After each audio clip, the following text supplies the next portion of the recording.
Perhaps we need some outside universal threat to make us recognize this common bound. I occasionally think how quickly our differences worldwide would vanish if we were facing an alien threat from outside this world.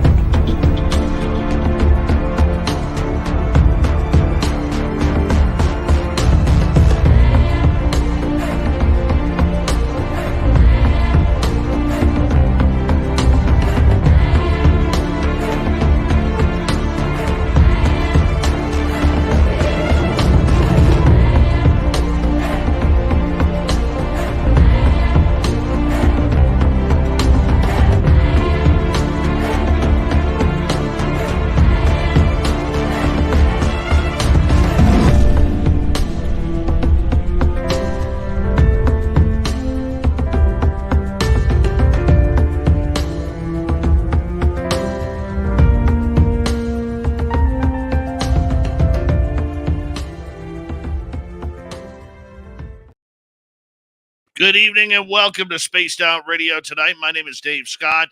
Very much appreciate earning your listening ears tonight. And thank you for joining us. And for those concerned, I am feeling much better tonight. Thank you. Thank you for your concerns. Love you all. Hey, want to say that we're going to get into a great show tonight from MUFON International. Bob Spearing is here with us, and we're going to get into a lot of new, really cool things that not only MUFON, but Bob is getting into as well. And we'll take a look at what he thinks of the current UFO story as well. But first, we got to say hello to each and every one of you. Why? Well, because that's what we do here. And we have Race Fan in the gold medal position. We have Ann B in the second, in the silver. Tim Mothman in his goatee with a nice bronze medal. Kevin and Robert Lamoth, how you doing? Canna Chris Sheff, good to see you. Canna Chris Sheff will be signing autographs after the show. Line up to the left of the studio if you don't mind. To the left of the studio. Let us continue here. And we say hello to Jimmy Gonzalez, Stephanie Kenny Blankenship, Brown Dwarf, Michael Morris, the attorney at large, Lee the Bee, and Forrest Louie. Thank you for coming on in. Aaron Baca, what's happening? Aaron Baca. There was a note here from him earlier. I got to find it from his son. Deer Slayer and Desert Rat, nice to see you. Forrest Louie again. Aaron again. And what did it say? Dave, can you say Aaron is in the hole? I was trying to get you to say Aaron the other night, Dave, because my son was listening. He hears you now and then and was asking if that was you. Aaron is in the hole. Missouri Man, how you doing? Been a while. Missouri Man will be signing autographs after the show as well. Line up to the right of the studio, if you don't mind. To the right of the studio. And who else do we have here? Oh, there's number 27 in your program, starting at right defense from Stockholm, Sweden. Lars Jansson. Deborah Norsworthy, how are you? Paramarv, thanks for coming on in. And T-Bone, my man. Derek Galloway. Digger Dog, how you guys doing? Hope you're having a good night. Roger Murray, good to see you, Roger. And who else is here? Scrolling on down. Doug Shelby is here. The Doug Shelby has arrived, which means we can officially start this show. Millennium, my man, good to see you. As we continue on with roll call, there's Susan Alloway. Thank you for joining us. And JBD, Chillgasm, Nick Adkins, SG1, and Paul Demon. What's happening? Kurt M., nice to see you. Stephen Finnegan, good morning to you, my man. Hope you're having a good morning. Christine Lynn and the purple-haired Pixie Lara, love you both. Bar Madison, good to see you. Ozzy Ange, thank you for coming on in. We love you. Thomas Rock and Mama Catherine. I love you, Mama Catherine.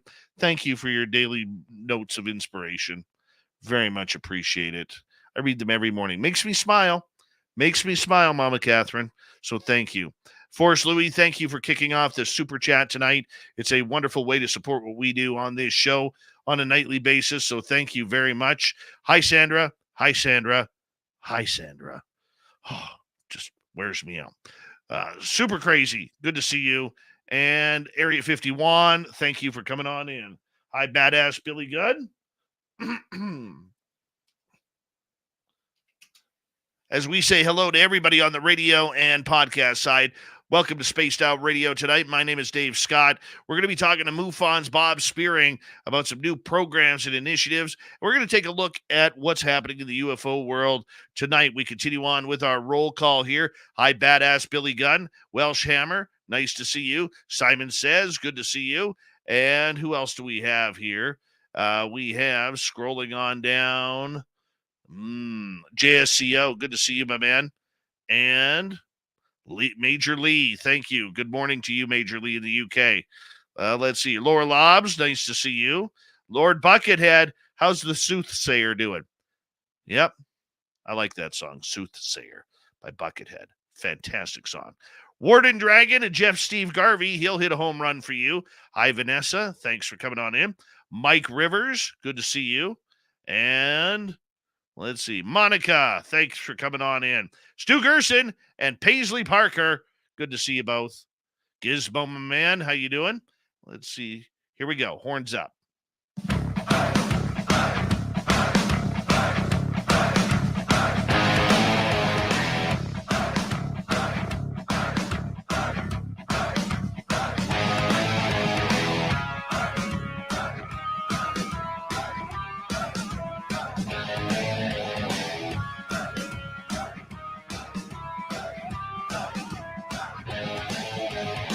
From the mountains of central British Columbia to you listening around the world, this, my friends, is Spaced Out Radio.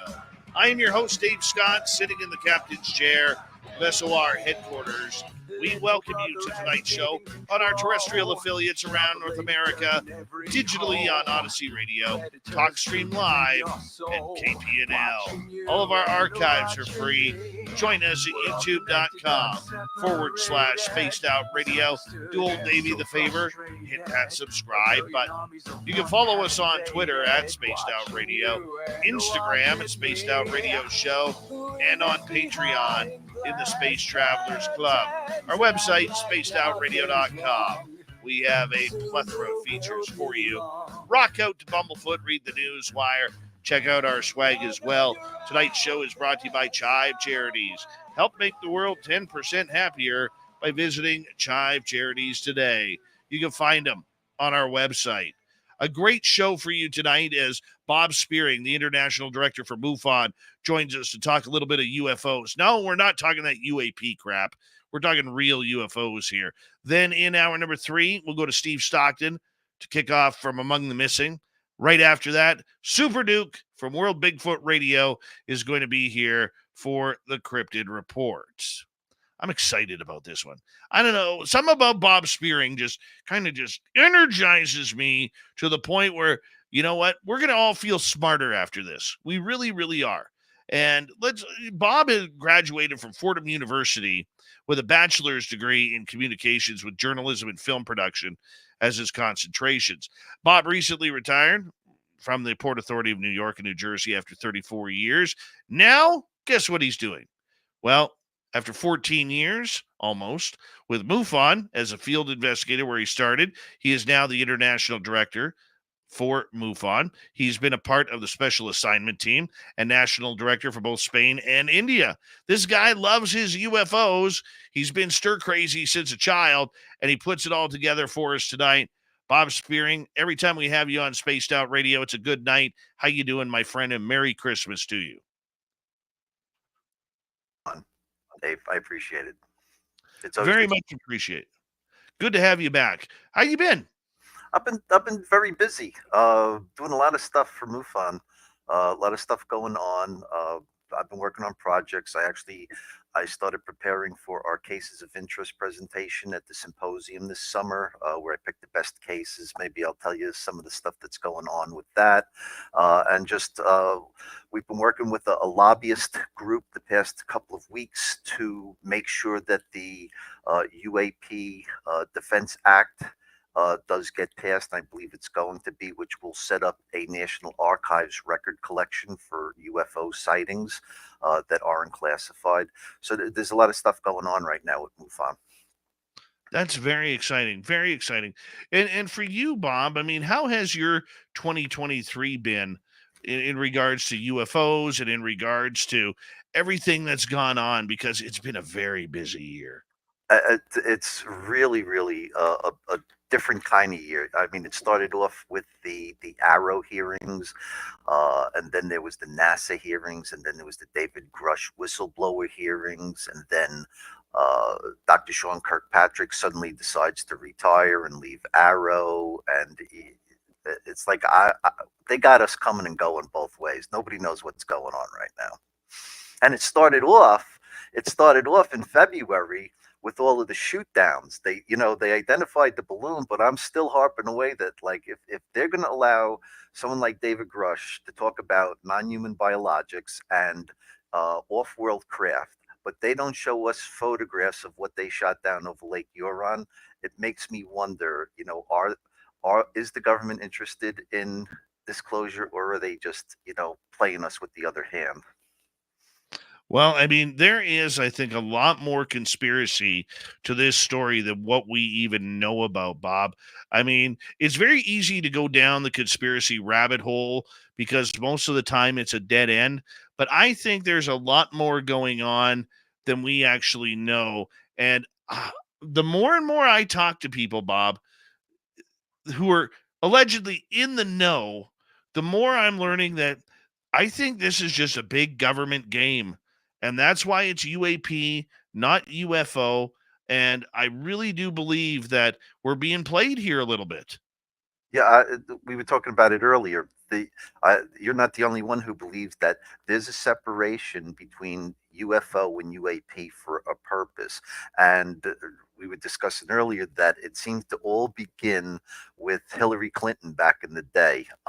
Even further than that, I mean, when Hillary Clinton was seen with the Are We Alone book in her hand in 1995, we already knew that she has some sort of interest. She even claimed she was going to, if she was president, she was going to form a task force to crash Area 51. Obviously, that didn't happen because of the way things turned out.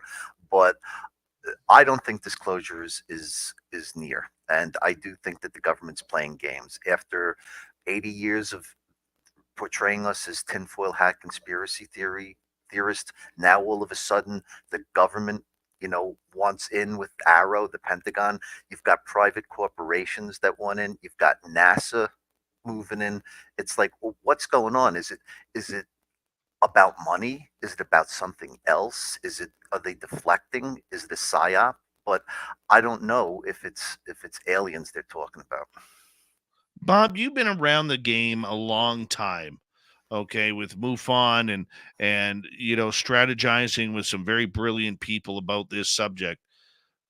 I'm not going to harp on this too long, but were you surprised that nobody jumped on the bandwagon to call NASA out for the BS that they called a UFO report and the lies that they have been spewing the last couple of years? Well, I mean, they've been spewing lies for decades. How many pixelated pictures of the moon and Mars have you seen? But that 24-page report that MUFON put out, I believe it was 24 pages, there was zero in it. There was zero of anything interesting. The other interesting thing with Arrow is that for the past, I don't know, almost 2 years now that Arrow's been around, they keep talking about the same 800 cases that they've been investigating. The number never goes over 800. They started at 800, and almost 2 years later, just as recently as 2 weeks ago when Kirkpatrick left, the article about his retirement talked about they're investigating over 800 cases. They're stuck at 800. I can't believe, we have 135,000 cases. Peter Davenport at Newfork has 170,000. They're only concentrating on the same 800 cases. They never got 900. They never got to 1,000 in 2 years. It's like, is it bull? I don't know. I don't know. But I mean, don't forget, those are just military cases. They don't give a care about the public. They don't care about you and I or what we've seen or experienced. They just want to play UAPs in a disclosure for dollars movement. But I mean, even in these congressional hearings, they don't talk about what happened at Minot Air Force Base or Rendlesham with the shutdown of the missiles decades ago. They don't talk about the missiles that were activated for launch from Russia. They just leave all of those classic really, with tangible evidence, military cases out. We have a ton of military and pilot cases in our CMS, especially during the Vietnam War. The stuff that was coming out of the South China Sea in front of sailors on aircraft carriers in the South China Sea is unbelievable. And these sailors have all reported these things decades later to MUFON. All right. But they just pretend that this doesn't exist. The term transmedium vehicles, there's been transmedium vehicles for centuries. Never mind, just in the past few years with these pilots over the Atlantic or the Pacific. You know. Very true. Very true. I can sense the frustration in your voice in saying all of this. Is that just out of what you know that's being covered up, or is that a lot of behind the scenes, can never get to the public type of conversation that just makes you slap your forehead and say, "Why the hell did I ever get into this?" Yeah, when I got into this back around 2010, I never thought that this was going to be mainstream media news at this point. When I saw you speak 2 years ago, and you said, "Why now? Why is it happening now?" That really resonated with me. Like, why this sudden sea change? All right, that's going on. Um, MUFON, all right, has been accused of like working with the government and the military. It's like we don't, all right, but we do work with Congress. Okay, we're very tight with Congressman Tim Burchett and Congressman Andre Carson, and we consider them, very valuable to the field of ufology. And so MUFON, we do reports for Congress on a quarterly basis because Congress is the people's part of the government. All right, and I think that Congress is frustrated by what's going on and what's being withheld. All right, especially Tim Burchett, who I really believe wants to get to the bottom of things. But that's the frustration that MUFON has too. Is the same as Congress. We want to get to the bottom of it, and it seems that there's two, opposing forces in the government. One that wants to let this stuff out, one that doesn't. But at the same time, is it all smoke and mirrors? Is there really something going on, or isn't there? So nobody has the answer in the public side. What's the attitude around MUFON regarding what is going on politically these days?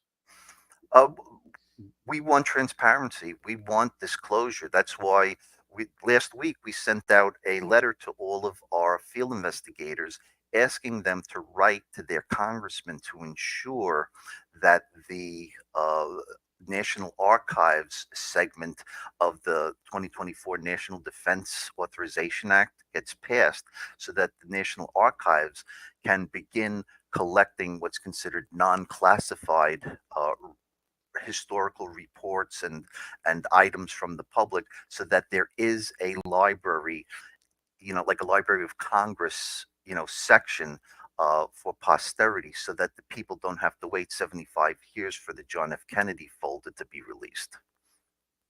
Agreed. Agreed. Now, in 2023, you guys, being MUFON, really does got into the lobbying aspect of everything. Hmm. And that was quite controversial for a number of members and a number of longtime field investigators, kind of saying, what are we doing here? How has that benefited? Rather than worry about the negative, let's talk about the positive. How has that benefited MUFON getting their case and their story into the public?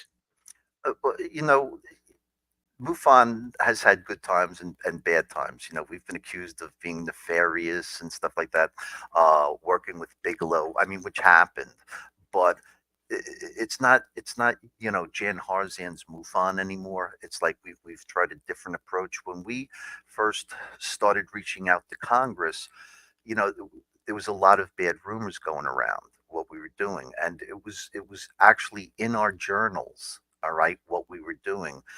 Most people don't read the journal, so they're not quite sure. But we've been lobbying Congress for a while, especially when they were going to create the Arrow office, because we wanted to cooperate and say, look, we have a much larger database than anybody else besides Peter Davenport. We investigate UFOs.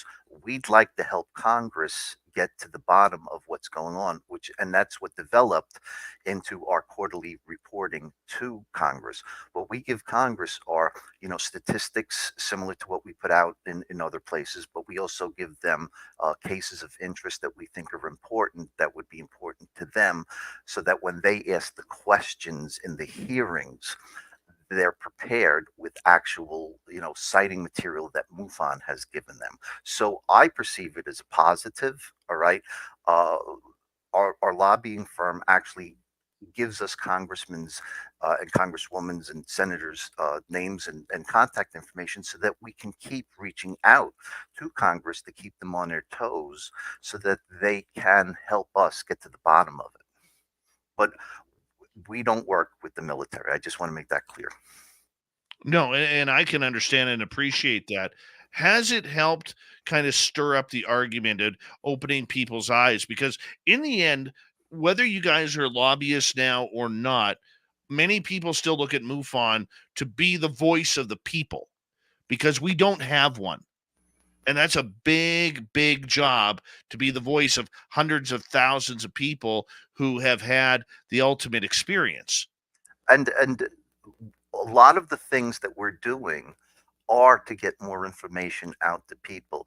Just for example, years ago we had a newsletter and it fell by the wayside. So we resurrected it, and every 2 weeks that newsletter not only goes out to MUFON members, but we post it all over social media, Facebook, Instagram, and we'll have cases of interest that are important that the public we think would like to see. We put out our statistics. All right. We've created a social network for our MUFON members, and there's over 2,000 active users right now. And the main thing that we're doing in the next few weeks is we're going to be releasing literally tens of thousands of pages of historical UFO documents, material, correspondences, never seen before UFO reports. Okay. And I'm telling you, it's going to be the biggest drop of the decade. The only thing I think that compares to it right now, and I got to give him a lot of credit for getting this, is David Mahler getting that APRO file Yeah. cabinet, the mythical lost file cabinet, apparently. So I don't know how he got it. I didn't hear the details about it, but kudos to him for getting it. I hope that Well, there's stuff that's going to blow our minds. Bob, I know you listen to the show even when you're not as a guest. 1 week from tonight, David Marler All on right. Spaced Out Radio talking about how he got the APRO files. I will be listening to that show for sure. Uh-huh. Yeah, it's really weird because I've been chasing David Marler for years to get on this show. Then finally, after a number of months of not trying, I'm just like, "Hey, Dave, want to come on Spaced Out Radio? I got a few dates in December." And he's like, "Dude," he goes, "I got to wait till January because something big's coming, and I want your audience to know about it." And then it all of a sudden broke that this was happening. He's like, "Well, let's speed up that date and Yeah. let's get this going." See, So see yeah. that's what happened. We were not aware that he was going to do that. So it wasn't like we're preempting him or he's preempting us. It's like we had no idea what each other was doing. And as it turns out, that 2024, I believe, is really, really going to be eye-opening for UFO enthusiasts who've been waiting to see like never seen before material, and it's coming from different directions now. So I'm really excited about what Marla's got, and I hope he's really excited about what we've got. And we'd be more than willing to work with him. All right, to give him some of what we got, and maybe you give us some of what he's got. It's like Right. you need open, transparent, grassroots organizations, researchers, people to get this stuff out, because if the grassroots people go away, you're going to be dependent on NASA and Arrow and private corporations to tell you what UFOs are, and I don't think that's good. Well, you know what? As long as everybody's on the same page, I have a feeling, and this is just me, okay? I have a feeling that the reason why he's come out with this publicly is because um I know he was offered a job by the elusive uh Enigma Labs, and they wanted all his files, probably including the APRO files. And he basically said, nope, not going there, not doing it. And that's why I think this is starting to come out. Good. I'm very pleased it's coming out. As a MUFON member, we have 4 minutes to go here before we go to break at the bottom of the hour. Bob Spearing, International Director for MUFON, is on the show tonight. As a MUFON member, I know you're not supposed, you got to be careful with what you say here. Mhm. But do you have concerns about these groups like Enigma Labs that are popping up and want to keep everything secretive? This is just my opinion, okay? I'm not speaking on behalf of MUFON, but yes, it concerns me because uh, the government and private corporations, they have no obligation to the public to release anything if they don't want it, okay? And, with all of the money going around now, it's like sometimes I worry that they want the little grassroots operations like MUFON, NICAP, CUFOS, NUFORC out of the way, all right? Because we're just an impediment to them getting more reports. One of the dangerous things that's happening right now with reports, UFO reports, is that in the recent years, it's been MUFON or Peter Davenport's Norfolk getting the reports. And we work with NICAP also, Fran Ridge. And if Norfolk has a really good report, Fran Ridge and his MADAR program get a really good hit and it corresponds to, say, a Norfolk case, but not a MUFON case. We have a team that works with Norfolk and NICAP to investigate those really good cases that Peter has. Okay. That's why it's important that grassroots, free and open, transparent groups like us remain in existence, okay? So that the public will continue to get quality information as far as reports go from all of us. That makes a lot of sense. Okay. And the one thing that I think is worrying everybody is we keep hearing this word transparency thrown around, but nobody wants to be transparent. Enigma Labs has zero to do with transparency. Okay. We hear Congress people talking about transparency about these UAPs, but they want to put everything behind closed doors. Where is transparency in all of this, Bob? Yeah, when Grush was at the last hearings, the last group of hearings, a lot of things that he said, I have to tell you in the skiff. All right. He couldn't tell it in the public hearings. And that really disappointed me. All right. Because obviously Congress does know a little bit more about what's going on with these backroom congressional hearings. And, I worry that if everything's not transparent, it's like it's going to at least give the impression that not everything's on the level. All right. That's my personal feeling. Yeah, I mean, I don't know about you, but apparently when you get into government and military, the word transparent has a different meaning in the dictionary than what it does for us commoners. Hmm.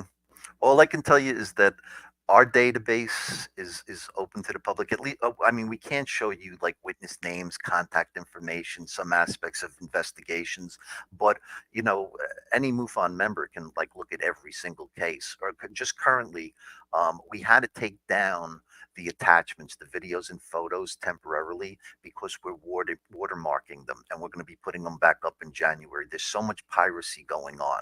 All right, that for our own protection we have to watermark these videos, but they're going to go back up. People were complaining to us, where did the attachments go? But very soon they'll be back. I just wanted to make that point in case anybody's out there, a MUFON member, and they're upset that they're not seeing photographs or drawings or videos lately. Oh, wow. I appreciate that. Hey, Bob, I'm going to get you to hold on right there because when we return on Spaced Out Radio, we are going to get into these new projects that MUFON is getting into.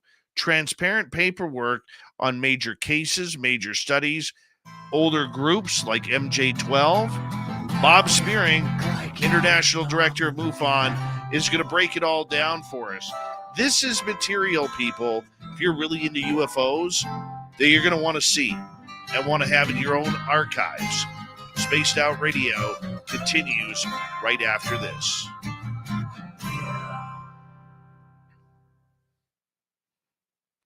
Bob, you got a way of making me excited about things, man.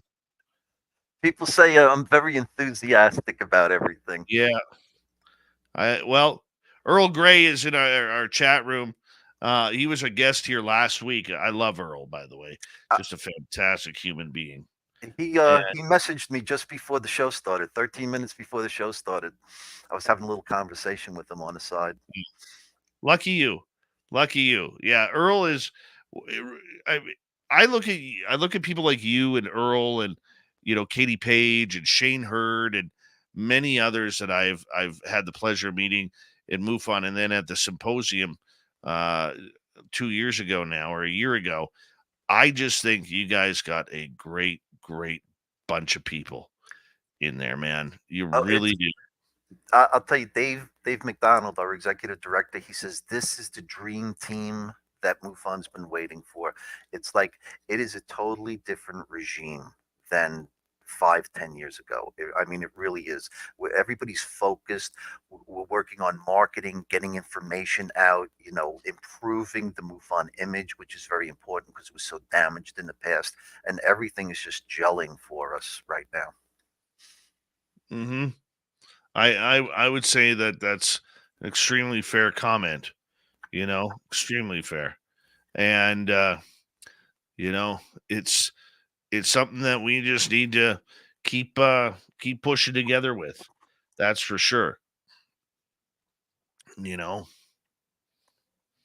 I do know we're going to keep trying. I mean, some of these people that I'm working with right now, they've really become my friends. It's like 2 weeks ago, I drove out to MUFON headquarters. I had never been there, and they just let me go through the files looking for stuff. It's sort of in disarray. It's sort of a warehouse setting, like Hangar One. All right, that you saw at the beginning of the TV show. It really is sort of like a warehouse, but there's a balcony of just boxes and boxes, and then you go into this closet with these old file cabinets, and you pull out a drawer, and the entire bottom drawer is MJ12 files, 1947 all the way through to 1980. It's just amazing what they've got.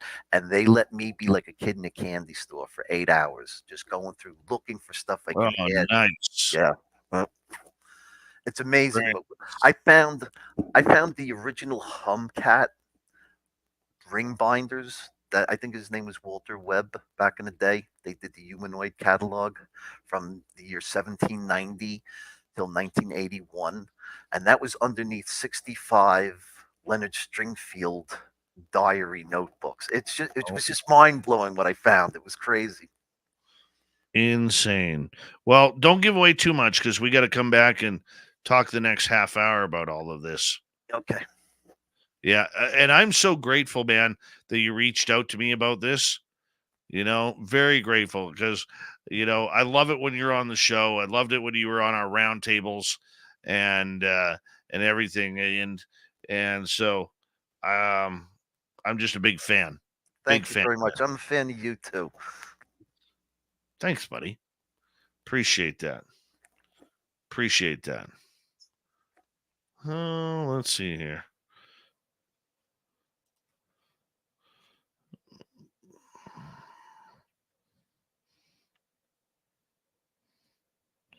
All right. We got about 90 seconds. I want to say a big thank you to Forrest Louis times two, Jenny, Gizmo, and Chef Chris for the great super chats tonight. Very much appreciate the love. And I want to remind everybody we got new swag up at spacedoutradio.com. Nothing is ugly, people. You'd want to wear it out in public. Concerts, dinners, to the bar, bowling alley. Okay, this isn't your typical UFO lawnmower type shirt. Okay, go shopping at spacedoutradio.com. Hi, Les Paul Holland, how you doing? And the other thing we want to remind you is get your names in on the list for Reno 2024, the third annual SOR fan party, May 10th through 12th at the Silver Legacy Casino and Resort. Everybody is invited. Everyone's invited. We want to party with you guys. We're going to have a live show. We're going to have a VIP party. There's swag bags. There's a ghost tour. There is so much going on. A UFO Skywatch. We want to have you there. Tickets are $60 for the weekend or 100 for the VIP package. All right. If you haven't been, talk to some of our people who have gone. Pixie Lara, Tim Mothman, Mama Catherine, okay, Susie B. Talk about the fun that they had last year with all of us, just hanging on out. That's what they're to do. So make sure you hit up your tickets today and go from there. All right, guys, we're going to get going here in 5 seconds. Here we go.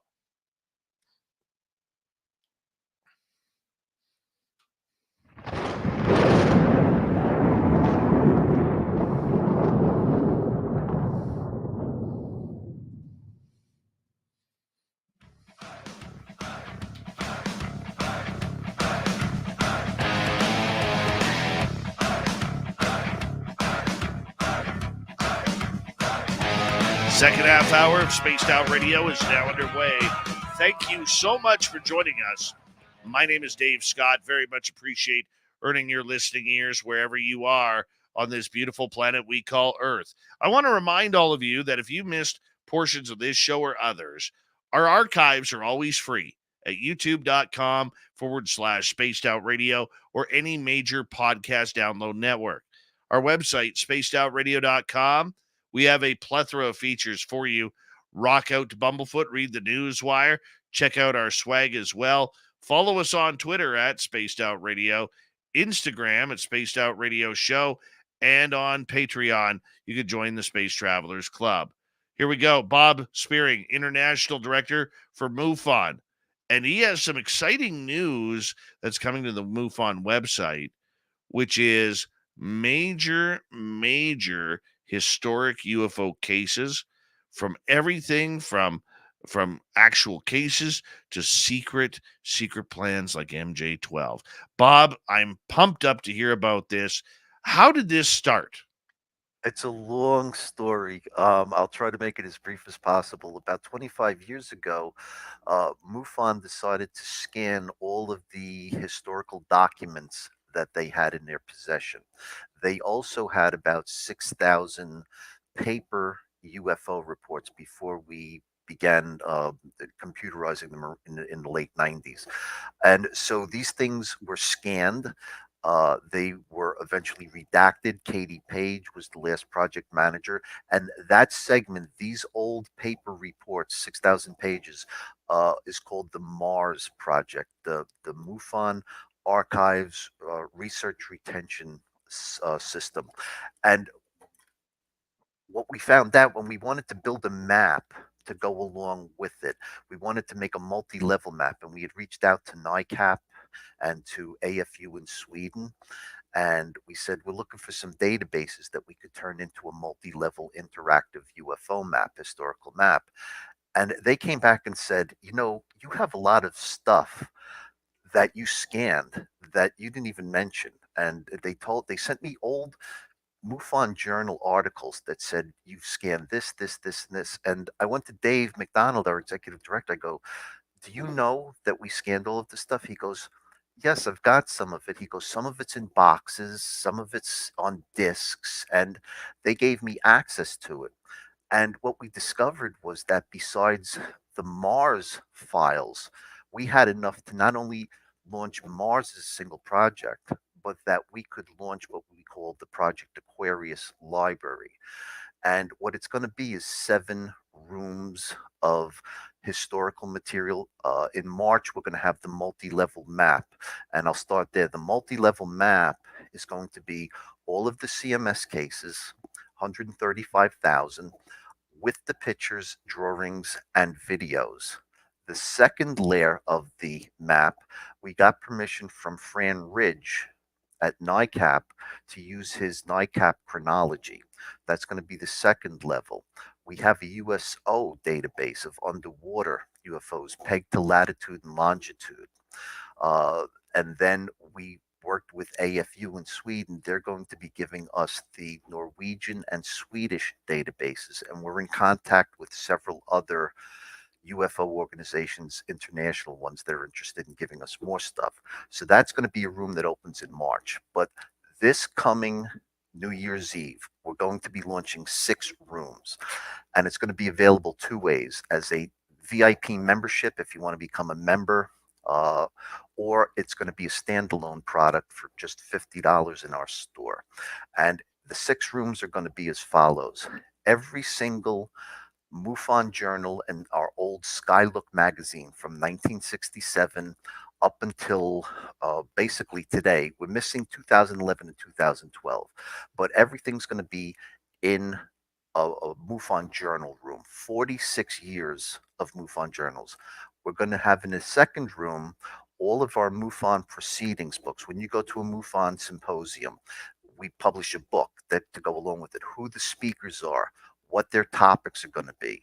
We have all of these symposium proceedings books from 1971 up to 2008, a couple of gaps, and then up to today. So we have about 40 years of UFO symposium books. And when you see who used to speak at MUFON conventions back in the day and what they spoke about, it's truly amazing.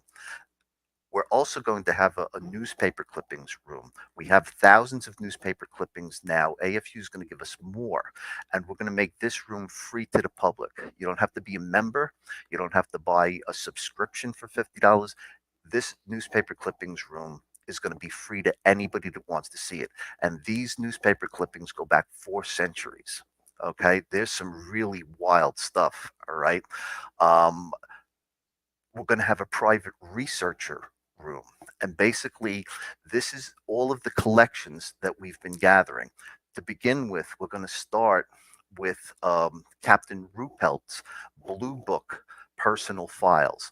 He had 120 folders. We have 96 identified, but we believe that we have all of the other folders. They're just not numbered. Some of the stuff in Ruppelt's files are phenomenal. He actually reached out about whether or not Eisenhower went to visit aliens back in, I think it was Wow. 1950. He actually inquired about this. All right. And he has it on a typewritten letter.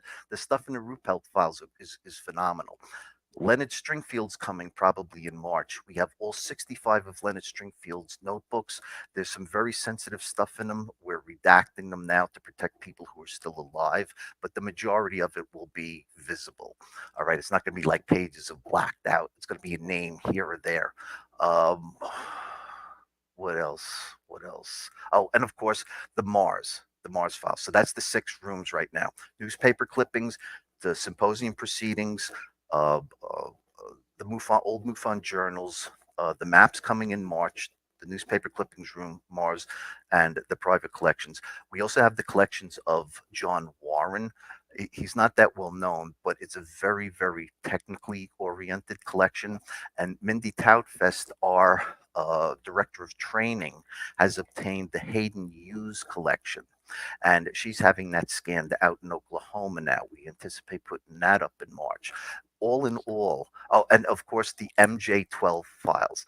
And we didn't know if we had them all, but when I went to MUFON headquarters 2 weeks ago and I found the drawer that they were all in, what we have scanned corresponds to an entire drawer at the MUFON headquarters of MJ12 related documents from 1947 up until 1981.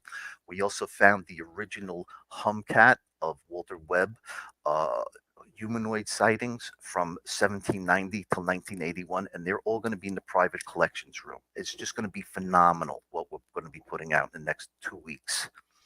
This almost sounds like you're putting out a Hall of Fame of UFO information. Oh, we have letters between Walt Andrus and Carell Lorenzen going back and forth. It's incredible what we're going to be releasing. A lot of old material on APRO, on CUFOS, on NICAP, and their correspondences with MUFON as far back as when we were the Midwest UFO network.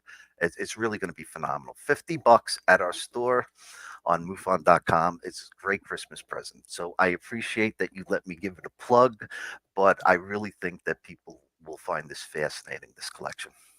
And it's only going to continue to grow. I would love for MUFON to take this a step further. And I'm going to challenge you over the years because I know this kind of stuff takes money. I think MUFON needs like a Hall of Fame type museum. I would love to see a MUFON really UFO museum. Yeah. I really think that it needs like a Hall of Fame type museum. Now, obviously, I know you guys are in Cincinnati right now for headquarters, and I don't know if there's any major UFO happenings around there in history, but it would be nice, to set something up. I know Roswell has theirs, and Hmm. and there's a lot of places that have UFO history. But I swear, man, could you imagine walking into like a rock and roll Hall of Fame in Cleveland, all about Hmm. UFOs, Hmm. or Well, Kenton, Ohio, of UFOs? well, we helped the Pine Bush Museum set up. They did that in cooperation with us, and we gave them a lot of material uh, up in Pine Bush for their festival and their museum, and that became a success. So I think your idea is actually quite good. All right, to have a physical location, but a lot. You know what else I found in the headquarters? The Delphos soil samples. Remember the Delphos case, the ring, the I've boy in never the heard of that one. Oh, okay. We'll talk about it off air. Delphos. It was back in the late '70s, early '80s. Uh, a UFO left the ring. The mother touched it, paralyzed her hand. All right. I actually found the soil samples. They're still in storage at the No MUFON kidding. headquarters. Yeah, it was a fascinating trip. I was so glad I did it. Wow. Wow. And the fact that you got documents from MJ12, which to this day is still being denied Hmm. of its existence. Yes, it's actually MUFON collected everything apparently on it, and I went through it like looking to redact what needed to be redacted, and there wasn't much that needed to be redacted, but it's formally classified documents. It's newspaper clippings about MJ12, reports about MJ12, and it spans like 5 decades. All right, they just MUFON just continued to accumulate documents on MJ12, every aspect of it. So I think people are going to find it fascinating reading. I want to ask you, has MUFON done this to kind of counter other government agencies that are trying to take over the UFO initiative? Is that why you're putting it out, to kind of give a middle finger, screw you, to those who are trying to control the narrative? No, but I don't mind that, we take back part of the narrative, for the people. It just came out of the idea that Mars was finished. Katie had finished redacting it, and it languished when our chief operating officer Ken St. John left 3 years ago. The project just went into hiatus. And when I asked our executive director, "Hey, can we put this out?" He said, "Sure, anything we got, put out," and it turned into what we're putting out now. So it wasn't like a towards the government. It was time after 25 years to put this collection together and finally get it out to the public, because that was the original intent 25 years ago. It's amazing the people that worked on this long ago. It was James Carrion, John Schussler, Richard Hoffman, Robert Powell, Michael Swords. All right, a fascinating group of people began this project 25 years ago, and it was just Wow. the right time and the right place. And Dave McDonald said, "Yeah, please put it out. However you can figure it out, do it." And we did it. So I'm very, very happy this year. And this, once again, is going to be available online for anybody to get access to, as long as they've paid the very minuscule $50 uh charge for it. That's it. Yeah, it's going to be available two ways. You can just be a member of the public, no MUFON membership necessary, $50 in our store. You go to MUFON.com. At the top of the page, you'll see store. Click on it and look for Project Aquarius. Pre-sales start on the 20th, and it will be available on December 31st. It's also going to be available as a researcher level membership uh, above our VIP membership. It'll be VIP plus Project Aquarius, but I predict that the majority of the sales will come from the $50 free, member, non-member required subscription. We call it the library card. Right on. Right on. I see this taking off. I hope so. I went to school for marketing and film production and all of this, so I'm hoping I can finally get to use my degree.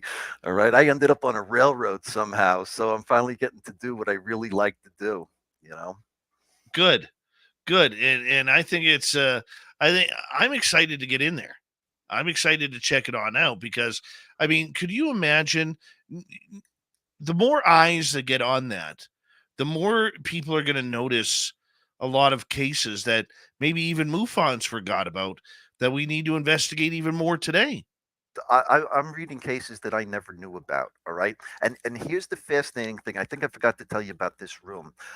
Out of our 135,000 cases, all right, me and another field investigator spent about 6 months going through every single case looking for drawings that witnesses drew. And we came up from case number one in the MUFON CMS up to case 134506, I think it is.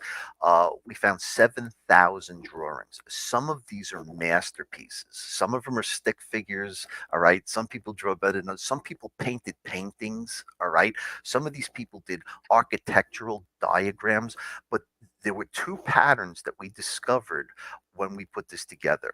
And one was that when people, especially chevrons, this is what blew my mind, chevrons, the V-shaped objects, the people would be drawing them with the green lights, with the pink lights, not one, not a two offer, but like, a dozen chevrons with big green lights, a dozen chevrons with big pink lights. Okay. Chevrons where one side was shorter than the other. And that's just not a one off. We found like a half dozen. All right. So there are incredible similarities over decades of people drawing the same thing.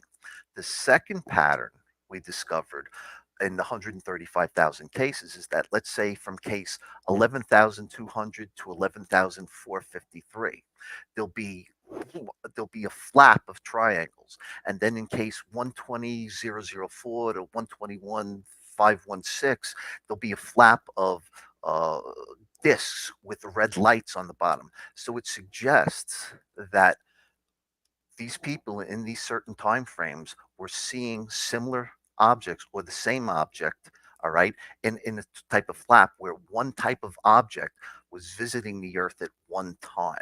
All right. So I think that the drawings gallery is just going to be fascinating for anybody who's into visual researching. I love it. I absolutely love it. And I think it's going to put a lot more emphasis on the history, especially with new people who are coming into this field because of the press that has gone on, because of the noteworthiness that this topic has taken, especially on social media. I think people are going to start getting interested in these older cases. And I think that people are going to begin extracting patterns over the course of the last 80 years or so that we didn't even realize. I would love to crunch a lot of this stuff up into an AI program. One of the things that we were thinking about doing is a lot of people submitted symbols where, say, during an abduction, they saw symbols or they were spoken to and were given symbols mentally. We want to take all of those symbols because we have a lot of them, and we want to throw that into an AI to see if it's gibberish or if there really is some sort of, extraterrestrial type communication telepathically going on with people, and that the symbols, may have repeating patterns. All right. We see that right now. We see that with the octagon that was shot down over Lake Huron. We did a study of octagon shaped objects. And what we found, and it was a story in the MUFON Journal this month, is that a lot of these octagon shaped objects, one appeared 2 years before the shoot down of Lake Huron in the same spot as the Lake Huron shoot down, and that they all had similar yellow, orange, and red lighting patterns on the bottom of them. So the amount of information that's becoming available and the technology that we have to crunch it and the amount of people who are going to be able to see all this information, I really think something might break on the UFO side. And what is that breaking? Like, what are you hoping breaks? Well, like we talked before about the, split between UAP and UFO. Okay. I think that whatever the phenomenon is that has been going on for 5,000 years or longer, all right, we may be at a singularity point where it's going to all start to make sense. All right. Because this is truly a very, very large cachet of information that's being released. And with Mahler and with AI, I really think that patterns are going to start to develop that will start to make sense of the whole phenomenon. That's my hope, anyway. Does this include alien life forms, non-human intelligence? I would not rule that out. Again, the three, I think, I guess four top theories would be, aliens, time travelers, interdimensionals, the Silurians at the bottom of the ocean theory, I think, is credible to a certain extent. And people even suggest demons. But, you know, what it is, MUFON will never say, oh, we believe it's this because we use the scientific method. And there just isn't enough information right now to ever come to an answer. That's why I'm hoping that with all of the new release of information and with the new technologies that we have, we may be able to start to figure it out. I love it. I love it. Okay, so once again, with 3 minutes to go, explain where people can find this, because this is going to be an important link and an important piece of information. Okay, very simply, if you go to MUFON.com, www.mufon.com, at the top of our page, we have a little black menu where you can access the MUFON Journal, you can access different things. In one spot, you'll see the word store. Simply click on it, and you'll be able to follow menus to purchase the Project Aquarius library card in our MUFON store. If you want to become a member and want that top VIP level membership that includes the Project Aquarius digital library, to the right of the store icon, there's a join logo, and you click on the word join, and it will show you all of our memberships, from the basic $60 a year membership all the way to our it's pretty expensive, couple $100 VIP membership that includes Project Aquarius, MUFON Television, and a whole lot of other great things that we offer. That's beautiful. Beautiful. When we return, we got about 2 minutes to go to break here. But Bob, when we return, I want to get into some of these cases that you have followed over 2023. Okay, sounds like a plan to me. I want to know what the best ones out there were, because we hear stories all the time of people seeing things and hearing things, but I want the weird woo, man. I know you got some juice on you that you can share with us. I'll give you a hint right now that probably the cases of interest presentation this year is going to be broken up into two. Earl Grey is going to be doing ERT type cases of interest, basically experiencer cases, and I'm going to be doing the nuts and bolts side. But the nuts and bolts cases this year are turning out to be animal abductions and animal mutilations again. It Oh seems like my. it seems like they're back. Yes, and a couple of very interesting cases. That is creepy, just to say the least, right there, because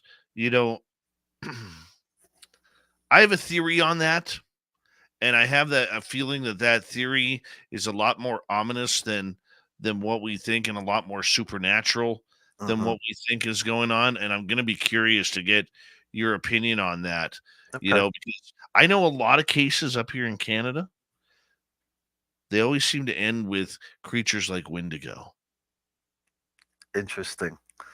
Yeah. Yeah. We got to get into this. This is going to be absolutely wonderful. Bob Spearing is with us for another hour here on Spaced Out Radio. And we're going to get into some great cases of 2023 as we look back on the year that was for MUFON and UFO sighting reports. Who's got aliens? Somebody's got some aliens out there. Never hurts to have a few aliens every now and again. Spaced Out Radio with International Director of MUFON, Bob Spearing. Exciting. Hour number 2 coming up right after this. Dave, I'll be right back. All right. I'm going to put Bob in the room there. And I'll be right back, guys. Be right back.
right.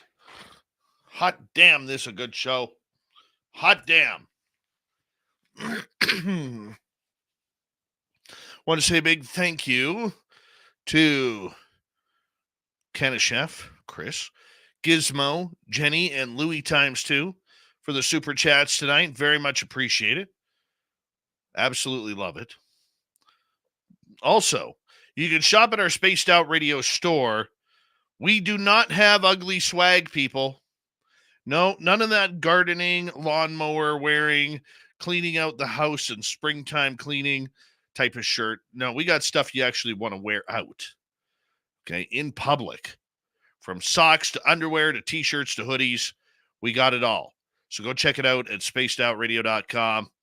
And I want to see all of you in Reno, Nevada, May 10th through 12th, 2024, for the 3rd annual SOR fan party. It's going to be awesome. We're going to have special guests there for you.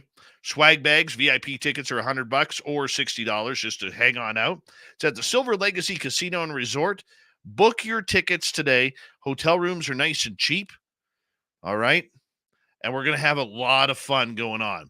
Kira's going to get us a nightclub where she's going to be dancing on the tables.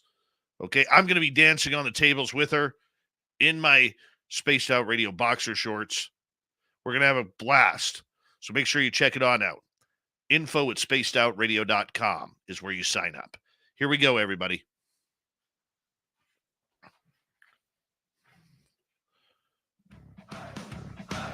You're listening to Spaced Out Radio with Dave Scott. Follow Dave on Twitter at Spaced Out Radio and on Facebook, Spaced Out Radio Show. Here is hour number 2 of Spaced Out Radio tonight. My name is Dave Scott. Thank you so much for joining us. We very much appreciate earning your listening ears wherever you are on this beautiful planet we call Earth. Hello to everyone listening in on our terrestrial affiliates around North America, digitally on Odyssey Radio, TalkStream Live, and KPNL. All of our archives are free. You can join us at youtube.com/Spaced Out Radio.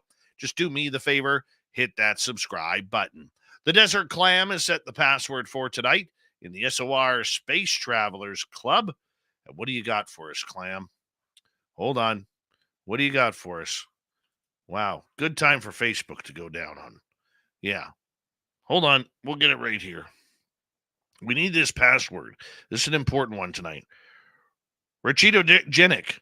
Rachitogenic is your password. Use it wisely, Space Travelers, as the Clam sets the password each and every night right here on Spaced Out Radio. Our website, spacedoutradio.com. We have a plethora of features for you. Rock out to Bumblefoot. Read the news wire. Check out our swag as well. Follow us on Twitter at Spaced Out Radio. Instagram, Spaced Out Radio Show. And on Patreon, the SOR Space Travelers Club. Here we go. Bob Spearing, International Director for MUFON, talking about the cases that have blown his mind in 2023. Bob, it is a pleasure to have you here for a second hour. Thank you very much, Dave. It's good to be here.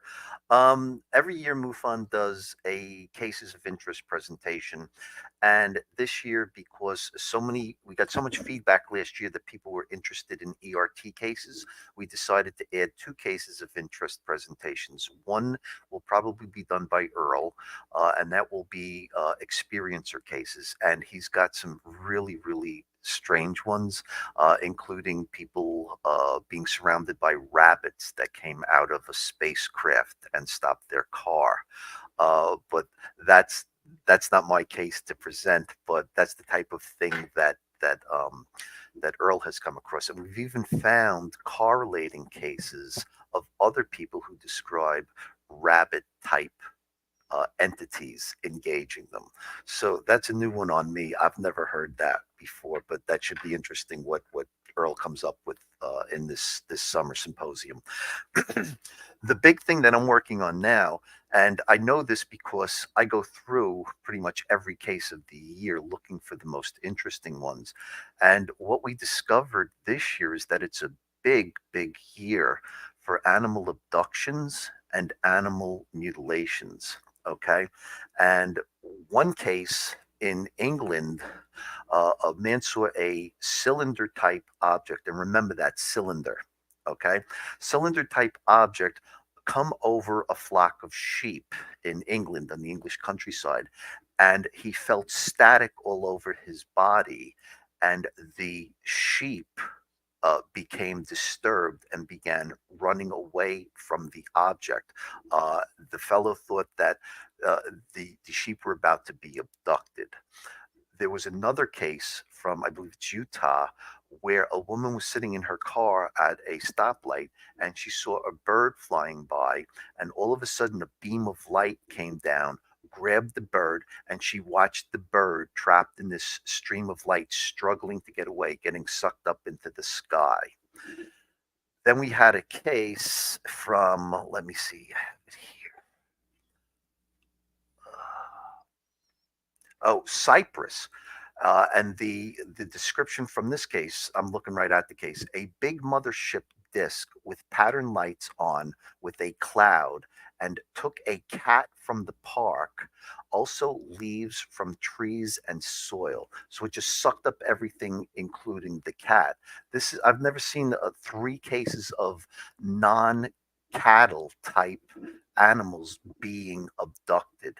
The next one for me is the strangest one. Family was on vacation in Delaware, and they were in a bungalow near the ocean, but behind the bungalow was a forest. There was nothing but forest behind them. And this teenage girl, she was 17, she's looking out the window. It's morning, and she sees a coyote coming along the edge of the forest. Then she sees a glowing bluish cylinder. And remember, I mentioned cylinder before. Yes. Cylinder comes over, hovers pretty much 200 yards away from her. She's watching the coyote. It drops what she believes is a chunk of meat out of the bottom of this blue glowing cylinder. The coyote goes over to it, begins to eat the meat, and she watches the coyote get sucked up into the cylinder. She says she could actually hear what she thought was crunching. And about a minute later, the carcass of the coyote gets chucked down to the ground. She goes, it's 11 o'clock in the morning. She goes out, the thing takes off. She goes out to look at it. It's just skin. The bones are gone. There's no blood. There's nothing. It's just a shriveled up remnant of a coyote. She goes back in the house, and her mother says, "Where have you been?" She says, "I just went out to look at you." She goes, it's 3 o'clock in the afternoon. Where you been? She had 4 hours of missing time.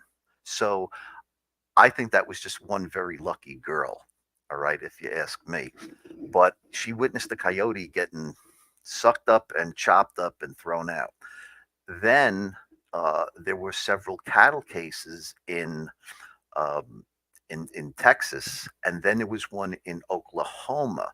And Mindy Toutfest, who was the Oklahoma state director at the time, actually went out to the site of this Oklahoma case, and there's a pattern with cattle mutilations, where a lot of times the way the body is placed, it's east to west. She was able to obtain DNA samples off the carcass of this cow that had been had organs surgically removed, and we've sent the parts of the cow to our MUFON Missouri lab for DNA analysis. We just got some new DNA lab equipment, and the woman who runs our lab in Missouri, Lynn Mann, will be doing testing on that, and hopefully we'll be able to present that at the symposium. While she's working on the Oklahoma case, she gets a call from somebody in Kansas who says that they had a cattle mutilation. But what was interesting about it is that the horns on this animal had been surgically cut off. Okay, so we didn't see any sort of craft, but we know that whoever did the mutilation, that it was surgical. Okay, and that's some of the cases that are going to be in one segment of our cases of interest presentation at the symposium. Love it. Has there been a lot, never mind of animal mutilations, have there been any cases of human mutilations that have been going on, because that was a thing prior, going back, 15 years ago or so. Right. I remember that's when I was first getting into MUFON. I remember that there were several human mutilations, and then there was actually one questionable one. Could have been Holloman Air Force Base in the 1960s, but people have researched and have never been able to find out who the soldier was that allegedly went over the hill. His fellow soldiers heard screams, and when they found him, they saw a red orb in the sky. And when they found their friend the next day, he had been mutilated. But there's some question as to the authenticity of that case at that Air Force base. To my knowledge, in the MUFON database, and I look every year for the past 4 years I've been doing these cases of interest, I haven't seen any human mutilations in our database anyway. Does that surprise you?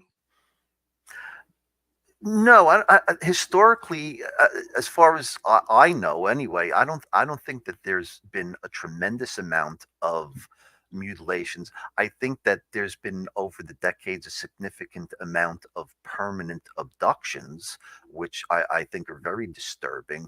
I think the people who get brought back to their bed with their clothes on backwards or whatever, they're the lucky ones, okay? Because they come back. But there are a lot of cases over the years in various UFO databases where people don't come back. All right. The other interesting thing this year is we had a lot of cases. One of the patterns with abductions, when Kathleen Martin was developing, her and Denise Stone were developing their, what makes an experiencer. Like they crave salt later on, they become, nature lovers, they might have a certain blood type. We discovered a pattern last year where when the person's laying out on a table on, say, a supposed a spacecraft, and they're being experimented on, the alien that is behind them, alien or entity that is behind them, usually the taller gray as compared to the smaller grays, they always touch the shoulder of the person. All right. And this is something that's not in your standard experience or, checklist of things to do, but they're always touched on the shoulder.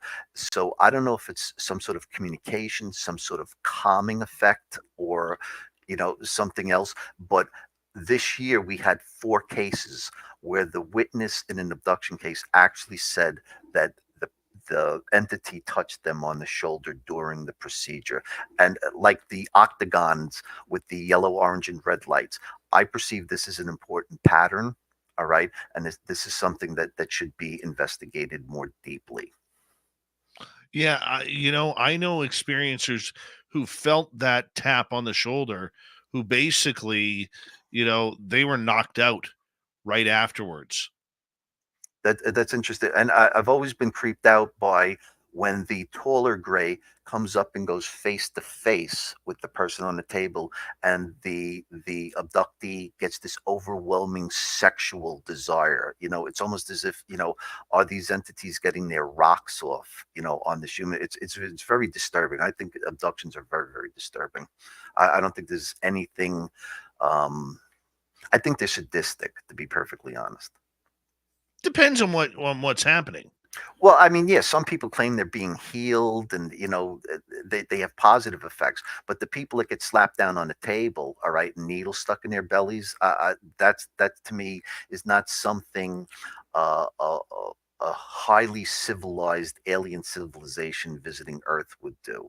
All right, maybe they look at us as ants, but they'll communicate telepathically and say it's okay, even though it's hurting. So it's like they don't necessarily have empathy, all right, but they're willing to at least talk to us, not like we're like ants. Okay, so it always makes me wonder, who are these visitors doing these experiments, primarily on women for the most part. As someone who has woken up on the table, I can say that it is extremely it's trippy, man. It's scary, it's curious, it's what are they going to do? How are they going to do it? What are they doing? What's that noise? Where's the light coming from? Mm-hmm. You know, I will never, ever forget being woken up on that table by the feeling of children's fingers running through my hair. And I got nice hair, Bob.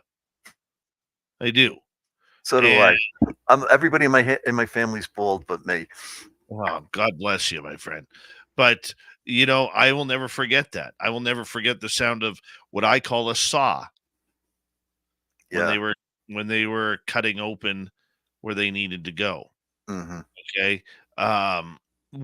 Probably the weirdest thing that I experienced during that first time that I knew I was taken was I heard my friend's voice come across and said, "Don't worry, Dave, it doesn't hurt."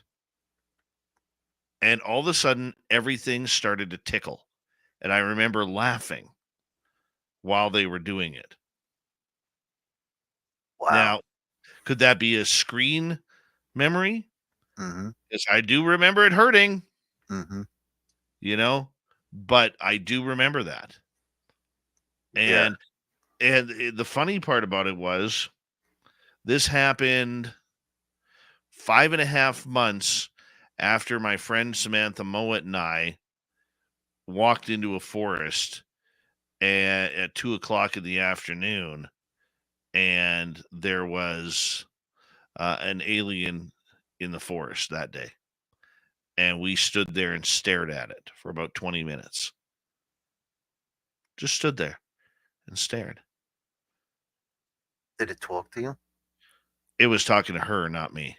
Really? Okay. Yeah. When Yeah. when you were abducted, did they tell you you won't remember this? No. Because that's sort of the standard joke these days, that their subliminal hypnotic command that you will not remember any of this never seems to work. The experiencer always remembers what happened, at least at some point later. No, I have recall of about 8 of my encounters. And some of them are split seconds. Like the shoulder tap was a split second. And I got knocked out. As soon as they touched my shoulder, I was out. Kind of reminds you of, watching the old hypnotist Ravine in the 80s. The minute he tapped your shoulder, you were out. Mm-hmm. Gone. Goodbye. Mm-hmm. And it's probably the easiest way to put it. And let's see here. I have probably the strangest one. Not my nightmarish one. I'm not going to mention that one. But my strangest one was, it was like I was at a conference, a UFO conference, and it was a dark, rainy night. There were 2 towers that were not very lit up, and in between the towers was like a conference center or whatever. And I knew there were grays there. There were 3 grays, one single guy, and 2 of them that were paired together. And they were chasing me around. And I go into this conference area, and it's funny, the only 2 people that I remember being there at this UFO conference were Dr. Bob McGuire, known as Science Bob, and Richard Dolan. Really? Yeah. And the funny part about it is I woke up the next morning feeling that I did not sleep a wink. Every bone and joint in my body was aching. And I was so sore, Bob, that I actually laid down in my shower to try and get as much hot water on me as possible to try and relax my joints. Mm-hmm. So I go, after I get ready for work, I go and I call Bob McGuire. I said, "Science Bob," I said, "how did you sleep last night?" He goes, "Oh man, I was tossing and turning." And he goes, "In fact," and this is still when he was with his ex-wife, He goes, she got up in the middle of the night because she thought there was some sort of she had woken up to hearing footsteps on their main floor, and she went and checked it out. So I told Bob what happened, same story as you. He goes, oh, that's interesting. Talked for a few more minutes, hung up. But 8 hours later, I get a phone call from Bob. He said, remember that story you told me earlier? And I'm like, yeah. He goes, guess what? He goes, I went and checked my Fitbit. And my Fitbit has me awake for 90 minutes in the middle of the night. Wow. Wow. Yeah. So does it prove anything? No, but guess what? When I talked to Lou Elizondo, he said that they are actually tracking people on their Fitbits and smartwatches and their iPhones because they're able to tell whether or not a person has potentially been abducted. It's not provable. It's not confirmation, but it's a damn good piece of evidence to also prove that something is happening that we don't know about in the middle of the night. Yeah, that's excellent circumstantial evidence. It doesn't Yes. necessarily prove it, but that's more than a coincidence there. Yeah. That's the interesting one. We got 3 minutes to go here. What other UFO stories really got to you this year? There was one. There was no UFO involved, but I thought it was a very, very interesting case. It was on Vancouver Island, and a woman was walking in a bird sanctuary. I'm not familiar with the name of it. I don't have the case in front of me, and she saw a woman walk past her that was wearing odd clothing, and she was an older woman. And then a few minutes later, a second woman walked past her, almost like in a zombie state of mind. And she felt concerned enough to turn around and go back to try to find these women. And she watched both women walk into the swamp and submerge and not come out. And she didn't know what to do. And the police ridiculed her for reporting that. But I thought that was one of the strangest cases I've seen in a long time. She actually watched two people seemingly commit suicide or go under the water and never come out again. And what's interesting about that to me is that if you've ever read David Paulides' books, Yes. Missing 411, that area of Vancouver Island is part of his triangle. Where Yes. people disappear and are never seen again. So Yes. to me, I thought that was a very credible story. The woman was absolutely normal, and she just watched two people just walk into a swamp and never come out again. That's bizarre, especially considering it's exactly where Paulides has one of his missing triangle areas. So Yeah. that I thought was a very interesting case. That area of southern Vancouver Island, along with what we call the Cascade Mountains, which are right behind Vancouver and head into the lower mainland, basically where I grew up and lived most of my life. I was surprised when David told me that that is the number 2 spot in North America where people go missing, Mhm. next to the famous with the famous geyser, that national park. Yellowstone, Old Faithful. Yeah. Oh yeah, Next- people disappear in national parks all the time. And you also in Canada have that highway, the Highway of Tears or something it's Yeah, called. it's 3/4 of a mile behind me right now. Yeah, that's scary. That's Yeah. scary. You know what? I've talked to a number of people who have lost family on that. And I actually had a First Nations elder one day tell me that that they do believe there's a multitude of serial killers along Mhm. there. Mhm. Okay. But they also said something interesting. They said they believe about 20% of those women were taken as Sasquatch wives. Wow, that's interesting. Yeah. Yeah. And what happened to this lady in the case I just told you about, that doesn't fit into a serial killer narrative at all. Nothing. We got Bob Spearing, International Director of MUFON, for another 30 minutes here on Spaced Out Radio. We're going to continue the UFO talk, see where we're going into 2024. One of the bright minds of MUFON, Bob Spearing, continues with us right after this. Stay tuned, everybody. We will be right back.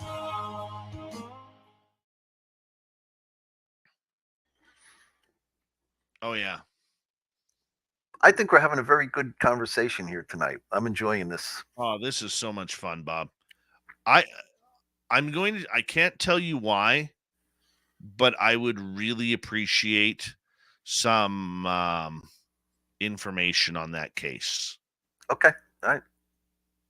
Okay. That one, I would think the lady might actually be interested in talking to you because she was so upset at the police, the way they treated her. Yes. That she really wanted to tell people her experience. So we'll talk about it after the show. Yeah. Yeah,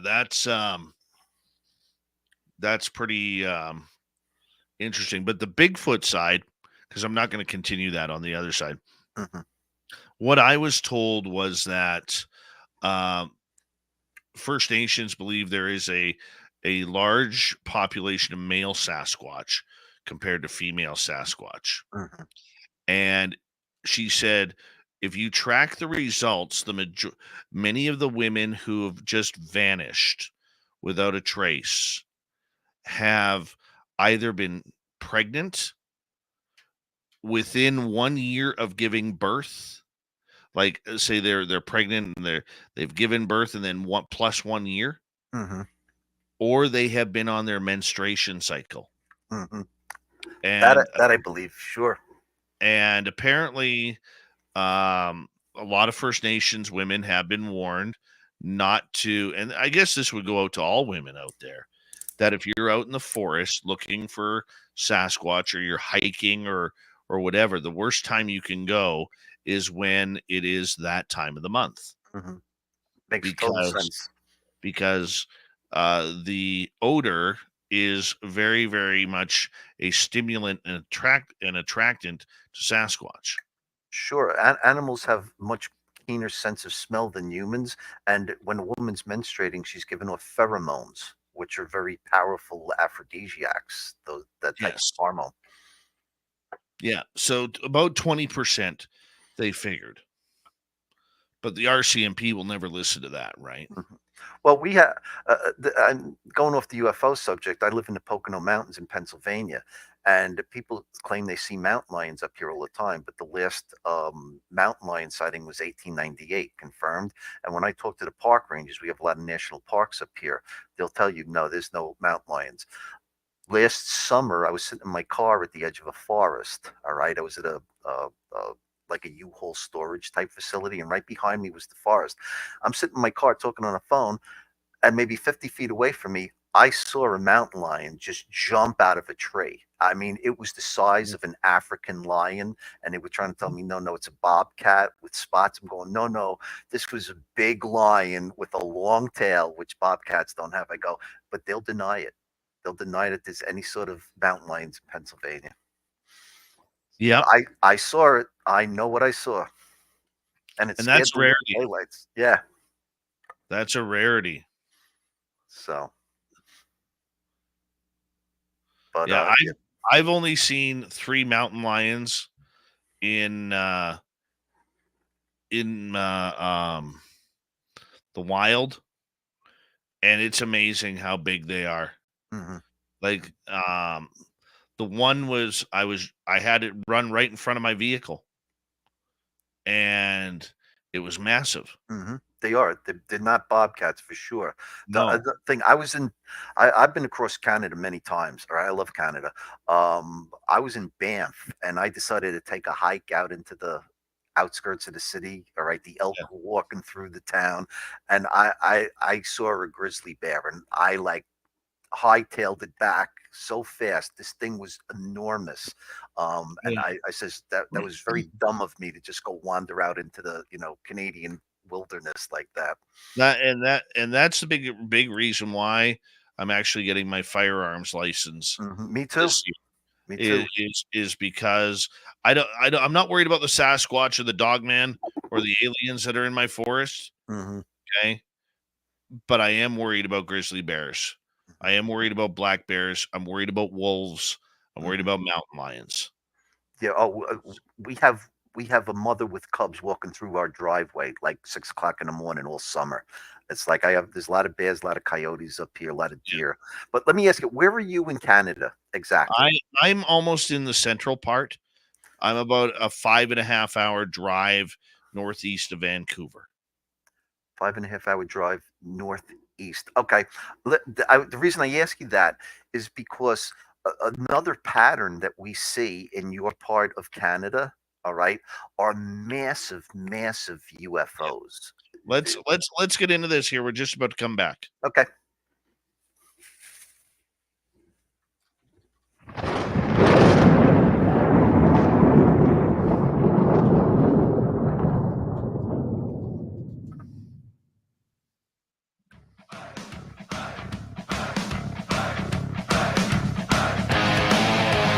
Here we go with this next half hour of Spaced Out Radio, second half of the show. My name is Dave Scott. Very much appreciate you cruising on in.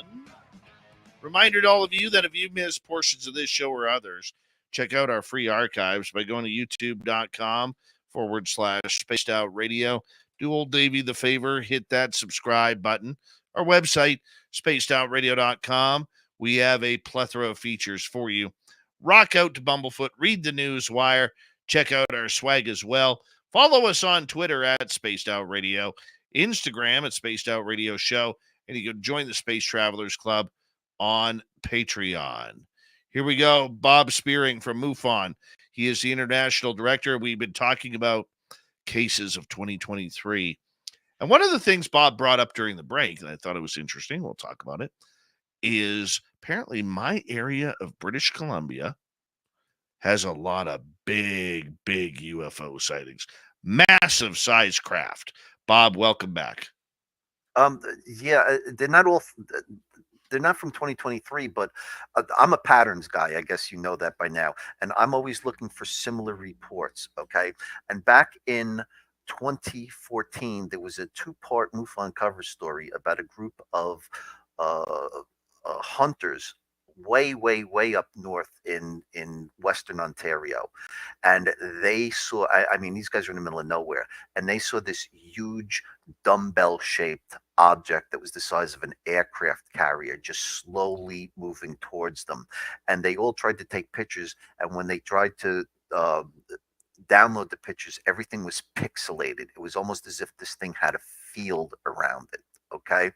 Now let me jump ahead to Haas Lake, which is west of Saskatchewan. Are you familiar with Haas Lake? No, but It's a very, very remote part of, I believe it's Manitoba. Okay. And in 2016, a guy flying his commercial drone filming autumn foliage saw this small object come flying out of the forest, and MUFON did a frame by frame analysis of it, and the thing was going Mach 7. Okay, it was the size, it was this big, and it was going Mach 7 from 0 to Mach 7 out of the trees. This drone was like 200 feet in the air. Okay, boom, came within like 5 feet of the drone as if it was checking out the drone. What's interesting about that is Haas Lake, this Saskatchewan and Haas Lake, and in between is a town that I can't recall, but it's only 15 miles from Haas Lake. Same massive dumbbell object several years later. Very, very close proximity to this thing flying Mach 7. Is there a connection? Remote part of Canada? I think there is. Okay. The object that got shot down over the Yukon, all right, is another case of something strange being shot down. And there's one more case of an object that was dumbbell shaped, but at each, and this is in Yukon, I think. The object was black, the size of like an aircraft carrier, and at both ends it had rotating octagon lights on it, moving slowly.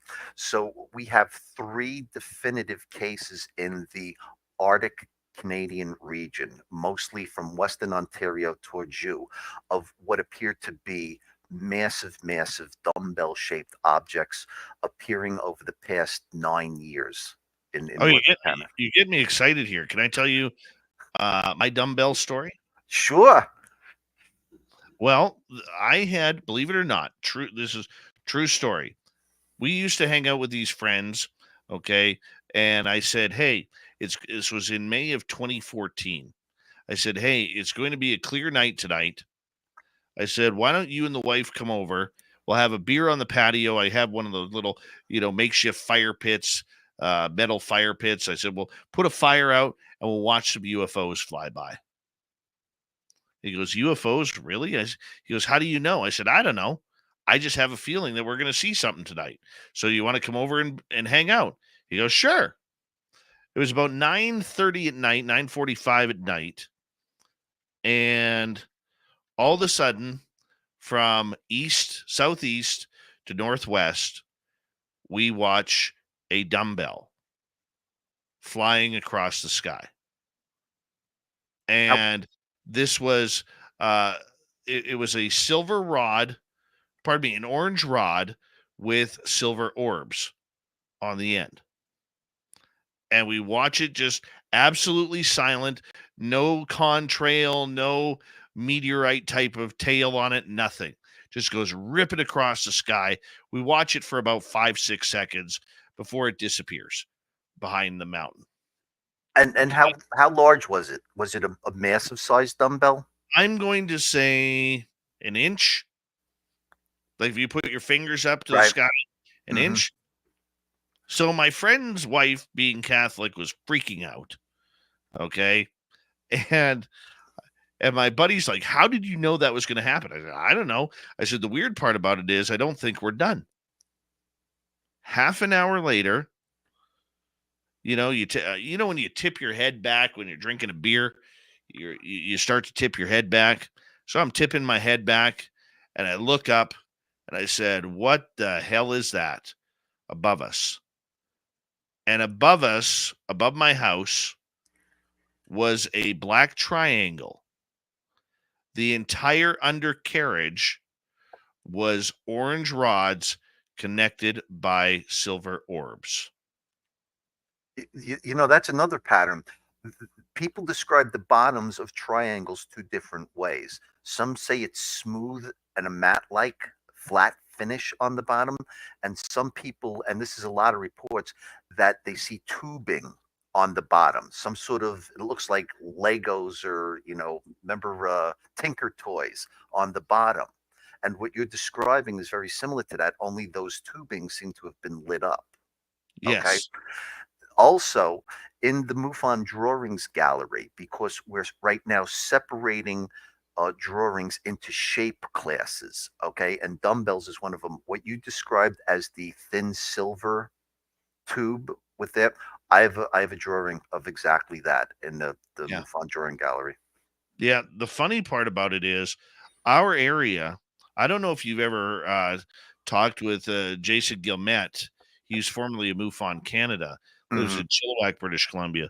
But from Langley, British Columbia, which is about 40 miles from Vancouver, straight down to the Cascade Mountains, where the Fraser Canyon begins, and then over to Mission, British Columbia, and back is a triangle of black triangles.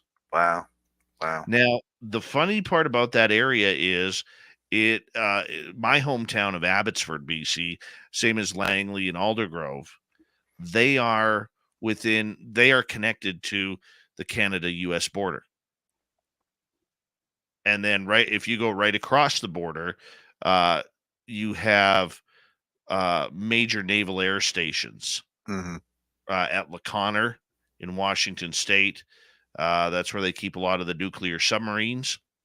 And then you go down a little bit further, there's an aircraft carrier group that is stationed there.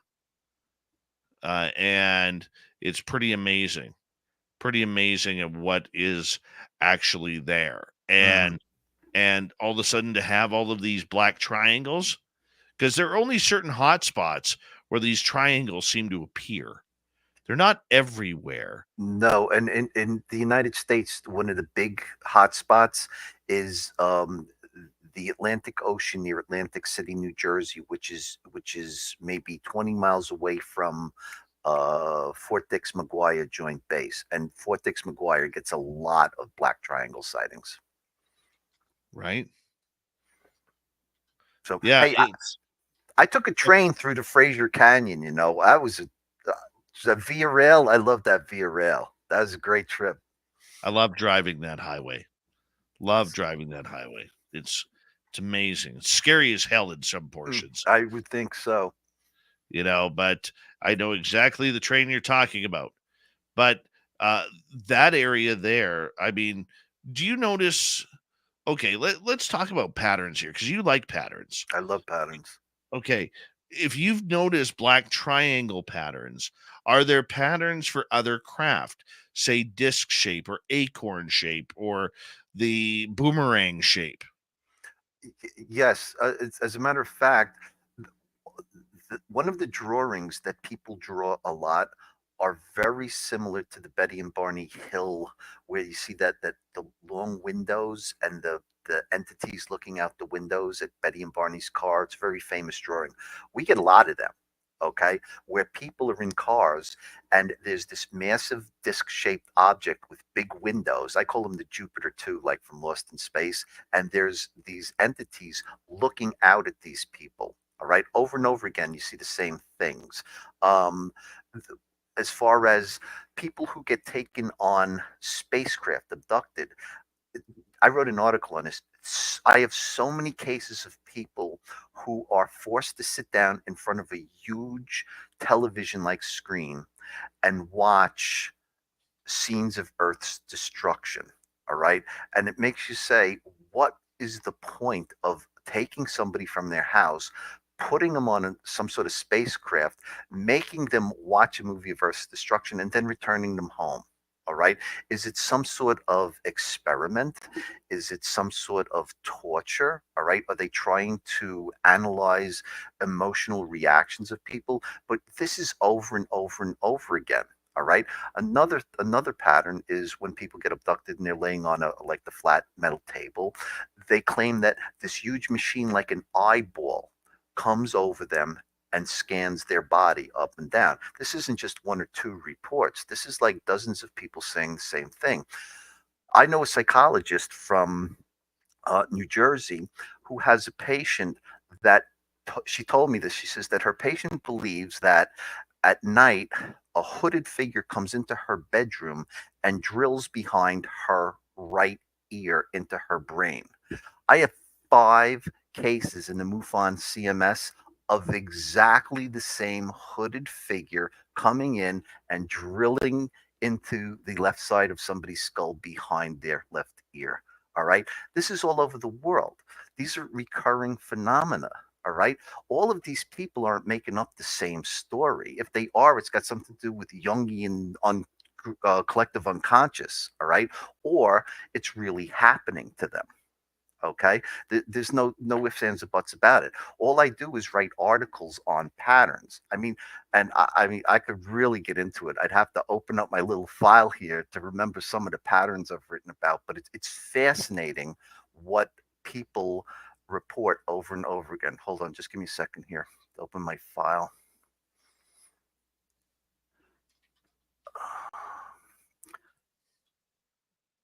Cyclopeans all over the world, glass globes. That's one of my favorites. Beginning in 1931 in the Ukraine, people were seeing glass globes with a man in a red sort of jumpsuit with red hair. Years later, people saw it in another country, a glass globe, a man in a tan suit. His hair was white and a beard. I believe it was the same man. These sightings ended the night of the Canary Islands event, 1976, with a mass sighting where the Navy ship was involved.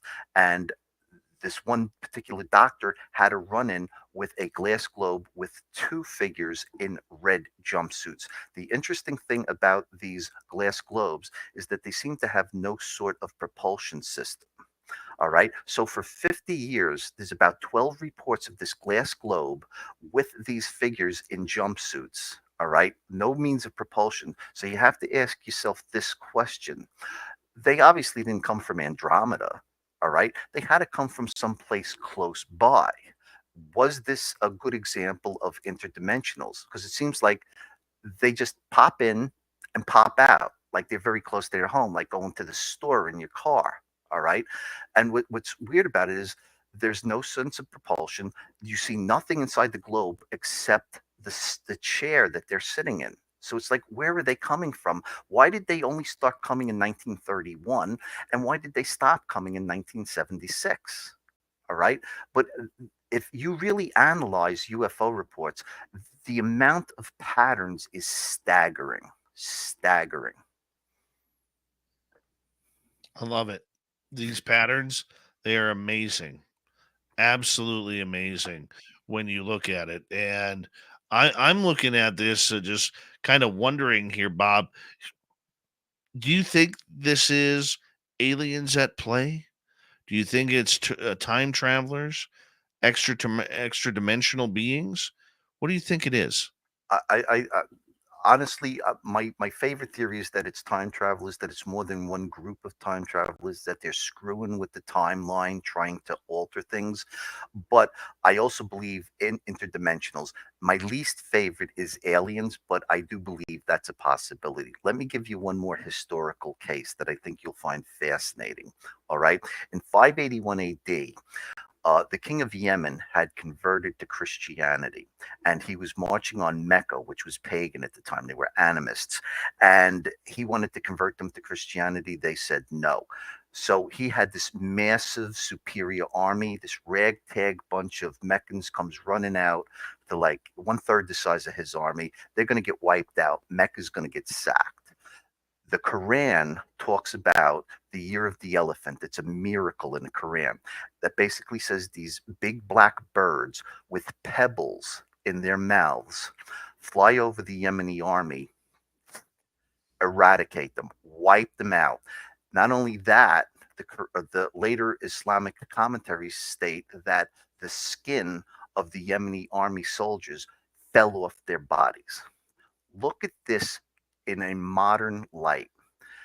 Was it birds with stones, or was it modern 20th or 21st century fighter jets dropping radioactive cluster bombs to wipe out the Yemeni army? You know what happened in 581 right after that?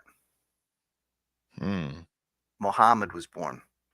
Was there interference from the future to ensure that the Prophet of Islam would be born? All right. That's the type of scary stuff I'm investigating. Interesting. Did I lose you? Yeah.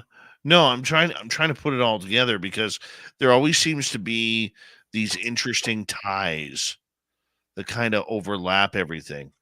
I know you're a big believer in Dr. Michael Masters from Montana Tech University and his extratempestrals that he talks about. You know, do you believe that time travelers are walking amongst us right now? Absolutely, absolutely. They've been going back and forth forever. The issue that some physicists talk about is that it's very easy to go forward in time, okay? Because the faster you go to the speed of light, all right, in a year, you'll age 1 year, but when you come back to Earth, 50 or 150 years have gone by, okay? So it's much more plausible to go forward. The issue is going backwards. So you really can't go backwards because you can only go forward from the time a time machine was built today. You can only go back in time to the point when the machine was built. So that raises some interesting questions. If we have time travelers running around right now, there's only two possible ways they could be doing it.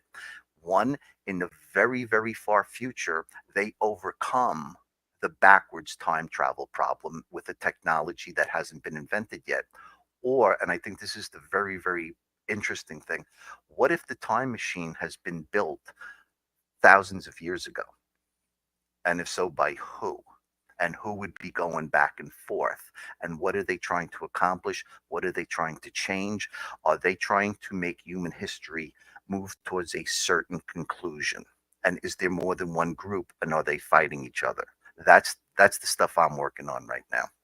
You see, and this is exactly why, Bob, and I love what you're doing, okay? Not to kiss your ass or anything like that, but this is exactly why over the years I've told my audience, as far-fetched as some of these stories may sound, whether it's Eisenhower meeting with the aliens or Bob Lazar or David Adair or anything John Lear came up with or Linda Moulton Howe or any of these wacky conspiracies that seem wacky to the mainstream, we cannot rule them out Mm-mm. until there is official proof that Bob Lazar never worked Area 51. Mhm. Okay. And we got the paperwork and everything. The commander during the Area 51 during those days saying he never did it. Great. That's why I think that, looking at disclosure today, there is this somewhere in the Pentagon, this Pandora's box of ufology that is sitting there waiting to be opened by the right set of hands. Mhm. And that's where all the answers are. And I think one of the things that peeves me about this field is we want to write things off because we don't believe it. We're basing it on opinion rather than fact. Mhm. And I think that's a disservice for a lot of things that we are doing right now. Yeah, well, I mean, that's why I think that artificial intelligence crunching all of this data in the very near future, hopefully by open and transparent, entities, will result in some sort of breakthrough. I guess is what I could say, but until then, yeah, the field is being dominated right now by armchair opinionists, by people trying to interpret, the government, is the magician's hand doing one thing while they're telling us another thing, and that's really where the focus is right now in ufology. All right, I really think that the focus needs to be on looking for patterns and using AI and making the data available to the public in a free way. That's what my hope is. 2 minutes to go. I want to talk about AI here for a second, Bob, because we really saw an influx of AI in 2023. Hmm. How has or how will AI affect future evidence for MUFON? Very, very good point. I when the drones came into common usage, I said this is really going to be tough for UFO investigators in the future because you're going to get so many, drone reports. It's not going to be funny. So I always think that the answer is going to be in the past, and we have 5,000 years worth of data. Okay, with AI, it's going to get worse because it's going to make CGI look like somebody playing with Legos. Okay, the deep fakes that are going to be coming. All right, I really believe you're not going to be able to trust the majority of stuff that gets sent into MUFON that shows up on Facebook, that even the media and the government might even put out. All right, they literally can make me say, I hate this group of people and I want to see them. And I never said any of that. That's how good the technology is getting. So I think that the answer is going to be in the 5,000 years of data that we already have from historical documents. And I mean, there's over 1 million UFO reports. All right. New Fork, NICAP, MUFON, HUFOS, Blue Book. I mean, you name it. There's all of the newspaper accounts over 4 centuries. All right, that people have clipped. It's like that's where the answer is going to be going forward. As far as I'm concerned, you're not going to be able to trust any future data because they can manipulate anything. That's my feeling about AI. But AI in the proper hands, used as a tool, could crunch all of that 5,000 years of data and maybe find something worthwhile. That's what I hope happens. Bob Spearing, thank you for coming on Spaced Out Radio tonight and breaking everything down from MUFON as their international director. Can't wait to chat with you in 2024, my friend. Coming up next on Spaced Out Radio, Steve Stockton from Among the Missing comes in with another creepy story. Then Super Duke returns from World Bigfoot Radio for the Cryptid Report. Hour 3 of Spaced Out Radio is next. Thank you, my friend. Oh, dude, that was an amazing show. I really like working with you. You're a really cool guy. I want to, I have some ideas that I want to put with you here, and we do have to talk off the air. I will give you a call or a message tomorrow or the next day, and we'll line up something where we can chat, Bob. Okay, you also didn't tell me the story about you had an idea about something with abductions, the cattle mutilations. You didn't get to that story. Oh, Butch Witkowski, late Butch Witkowski, said that approximately with his FBI buddy, that there were 1.3 billion or 1.3 million people who went missing annually. Mm-hmm. And when they whittled it down from murders to kidnappings Right. to everything, there were 65,000 people annually unaccounted for. Absolutely. But I heard the statistic was 800,000 a year, but Yeah. that could be just the United States. But yeah. There's people they're never going to find because they were taken. I guarantee Not you. here anymore. Yeah. And out of those 65,000, they can't find account for those 65. Now, the funny part about it is, if you believe the Eisenhower rumors, Mm-hmm. it was 65,000 people. Well, that was when he made the supposed treaty with the aliens that they could take people 65,000. Yes. It's in the Rupert files. Rupert wrote about this. All right. Yes. December 31st. I'm telling you, you can read Rupert's files. Some of them are really, really crazy. All right. Give me a call tomorrow. Okay. We'll do. We'll do. Take care. All right. Thank you, Guy. I appreciate it. See you, Bob. Bob Spearing, one of the great guys in ufology right there. I'm going to be right back. I'm going to take a quick bathroom break. And hey, Dogma, how you doing?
Hey, Bill WD40's in the Spreaker chat, lubing us up late for tonight's show.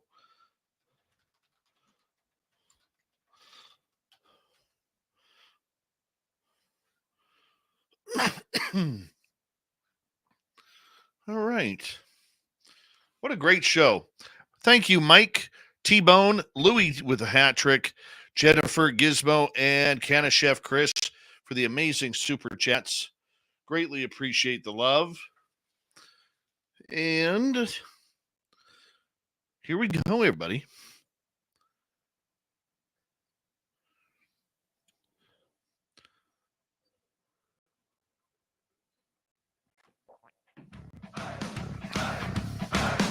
Would you like to connect with us? Head to spacedoutradio.com for all your latest show info. Now, back to Dave Scott and SOR. Third and final hour of Spaced Out Radio is now underway. Good to have you with us. My name is Dave Scott. Very much appreciate earning your listening ears wherever you are on this beautiful planet we call Earth. Hello to everyone listening in on our terrestrial affiliates around North America, digitally on Odyssey Radio, TalkStream Live, and KPNL. All of our archives are free.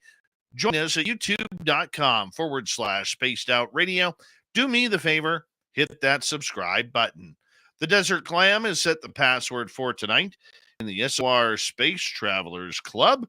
What do you got for us there, Clam? Oh, let's see. Rakitogenic. Rakitogenic is your password. Use it wisely, Space Travelers, as the Clam sets a password each and every night right here on Spaced Out Radio. Our website, spacedoutradio.com.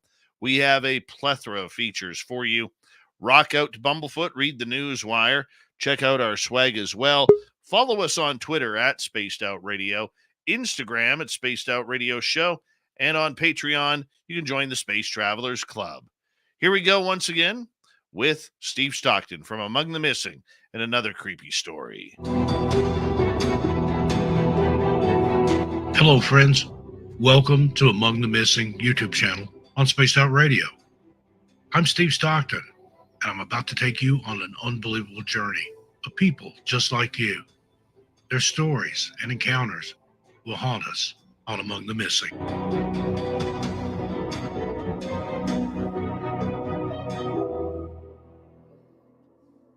The Haunted Rocking Chair. Hello, people. I've got a crazy story for you. So a couple weeks ago, I found an old rocking chair in a thrift store. Well, turns out I believe it's haunted. Yeah, I know. Sounds like I'm cooking up a horror movie plot, but stick with me. From the beginning, the chair was all creaky, and I'd occasionally catch it rocking by itself. Not like a gentle sway, but a full-on I'm doing my own thing kind of vibe. At first, I thought it was probably the wind or a draft in the house or something. But then I started to hear what sounded like whispers. I'm not joking. Whispers, like the chair had its own secret gossip club. It sounded like it was saying things like, "Why did you bring me here?" or "I don't want to be in this place." I thought I was losing my mind. And you know what else? The chair played musical chairs when I wasn't looking. I'd leave it in the living room, and the next day, bam, it'd be back in my room, rocking away. I swear, it was like it had a GPS set for my bedroom. Creepy, huh? Now let's talk about nightmares. Every time I dozed off near that thing, I had these crazy dreams about a shadowy figure watching me. It was like a horror movie marathon in my head every night. I even tried recording the whispers just to make sure I wasn't going bonkers, but I didn't get anything substantial. Things really hit the fan one night, and the chair went berserk, rocking like it was auditioning for a horror movie. The room turned ice cold, and I saw some sort of shadowy figure. I couldn't even scream. I felt like the star of a low-budget ghost movie. That was it for me. I grabbed the chair and put it outside like it was on fire, and the next day dropped it off back at the thrift store. Since then, it's been all quiet on the spooky front. No more whispers, no more ghostly rocking sessions, and definitely no more nightmares. I did do a little detective work, though, and found out from the lady at the thrift store that I'd originally purchased the chair from that it used to belong to some lady who met a super creepy end. Call me crazy, but I'm officially on Team Haunted Chair now. Lesson learned. Vintage charm might come with a side of ghostly drama. From now on, I'm sticking to IKEA furniture. At least their chairs don't have a ghost mode. Thanks for reading my story, Annie.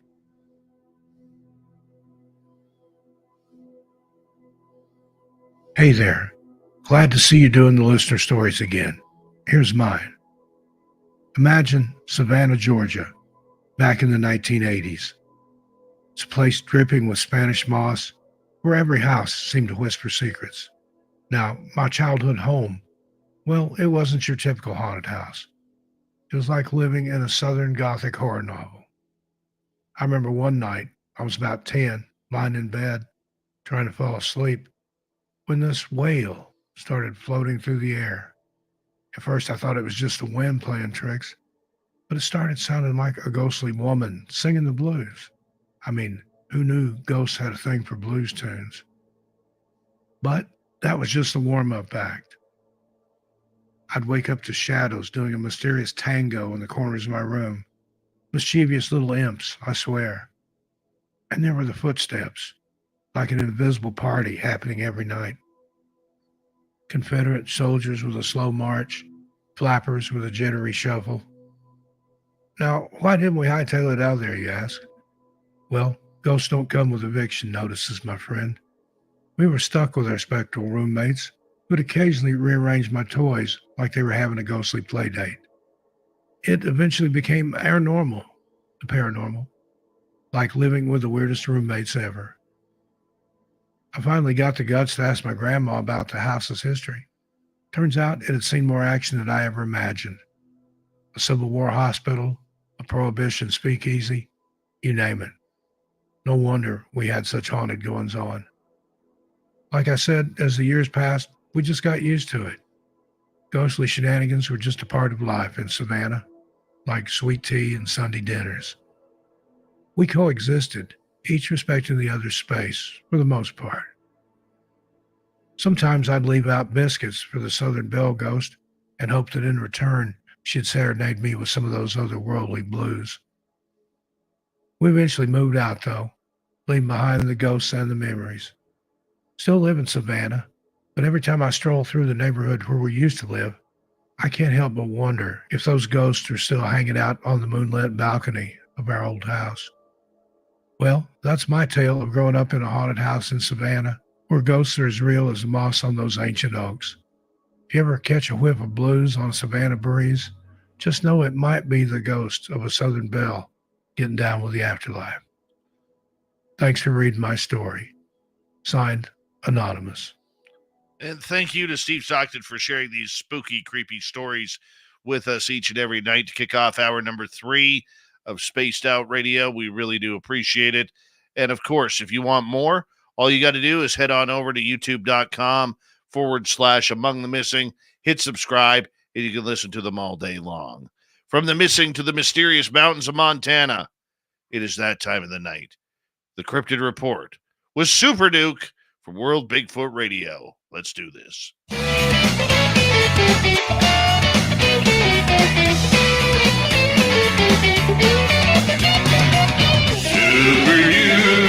Super Duke, the Cryptid Report with Super Duke. Yeah, Super Duke from World Bigfoot Radio, the Montana Bigfoot Project. Always glad to have you here, my friend. How you been doing? Yeah, about that good. I was hoping to have the first third of my documentary done and out tomorrow on my birthday, but my narrator has dropped the ball, so I don't think it's going to be happening. You know, I know a narrator you could have called. Really? Who's that, Dave? Exactly. Does he do last minute? All he's got to read is 2 paragraphs. Just send me the scripts, buddy. I'll get them done for you. Right on. Well, I'll expect to be getting that right after I get off the air with you, Dan. Yeah, highly disappointed. The guy, he was like super excited, and I think he's having technical problems or whatever, but he didn't get it done in time. So, well, since it is your birthday tomorrow, we're gonna sing some happy birthday for you here. Oh, God. Happy birthday, Super Duke. Happy birthday, Super Duke. Happy birthday, Dukealicious. Happy birthday, Super Duke. There you go, Duke. Thank And I'll you. be back. Hope you have a great one, buddy. Me too. Anybody wants to help me with that, paypal.me/World Bigfoot Central. I'm still extremely broke. And please, no applause. Just throw money. So should we get to the Bigfoot stories, Dave? Let's do it, buddy. Let's do it. Now that I think about it, if you end up being the narrator on this thing, it'll work out rather well because you're going to be there right for the big premiere in April. True. When we might be actually duplicating the same thing and going out and doing it again. And you might even be on the team this time. So, Now, let's see. Where were we? We were talking about horsehair braiding.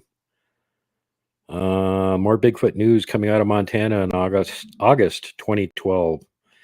This time the story was a tragic one and was reported by numerous state news agencies. Did we cover this? Oh, yeah. We covered the guy in the ghillie suit getting run down, right? We did. Okay. Ghillie suit guy. Okay. And next report. Man driving between WSS and Checkerboard west of Southern Lake on December 2nd, 2012, spotted a Bigfoot along the road moving at a quick pace. As the witness reports, quote, it was about 250 to 300 yards away, and I could make it out quite well. The thing was on two legs, had very long arms that seemed to end barely above the knees. Its head was positioned as if a person were sticking their neck out, and it ran while barely moving its arms. It didn't look like it was alarmed, just as if it was just going along its way, heading back into the mountains. In scale to the trees, I'd say it was about 6.5 feet tall. Now, the BFRO report on the incident doesn't offer any details on the creature's coloring or features. Joshua Cutchin and Timothy Renner mentioned an odd Montana incident in the second volume of Where the Footprints End.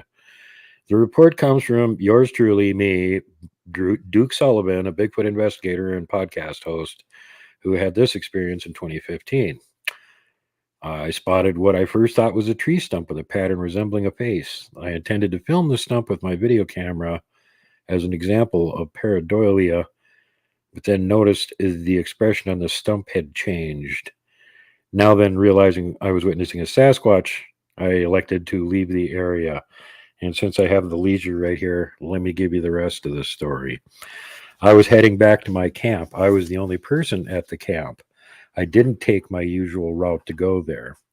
The wind was blowing strongly toward me, and instead of coming up the trail, I actually went up about 25 feet of cliff and across this open little glade that had a tree line on the far end of it, and on the opposite side of that, there was another little glade, and just beyond that is where my tent was set up.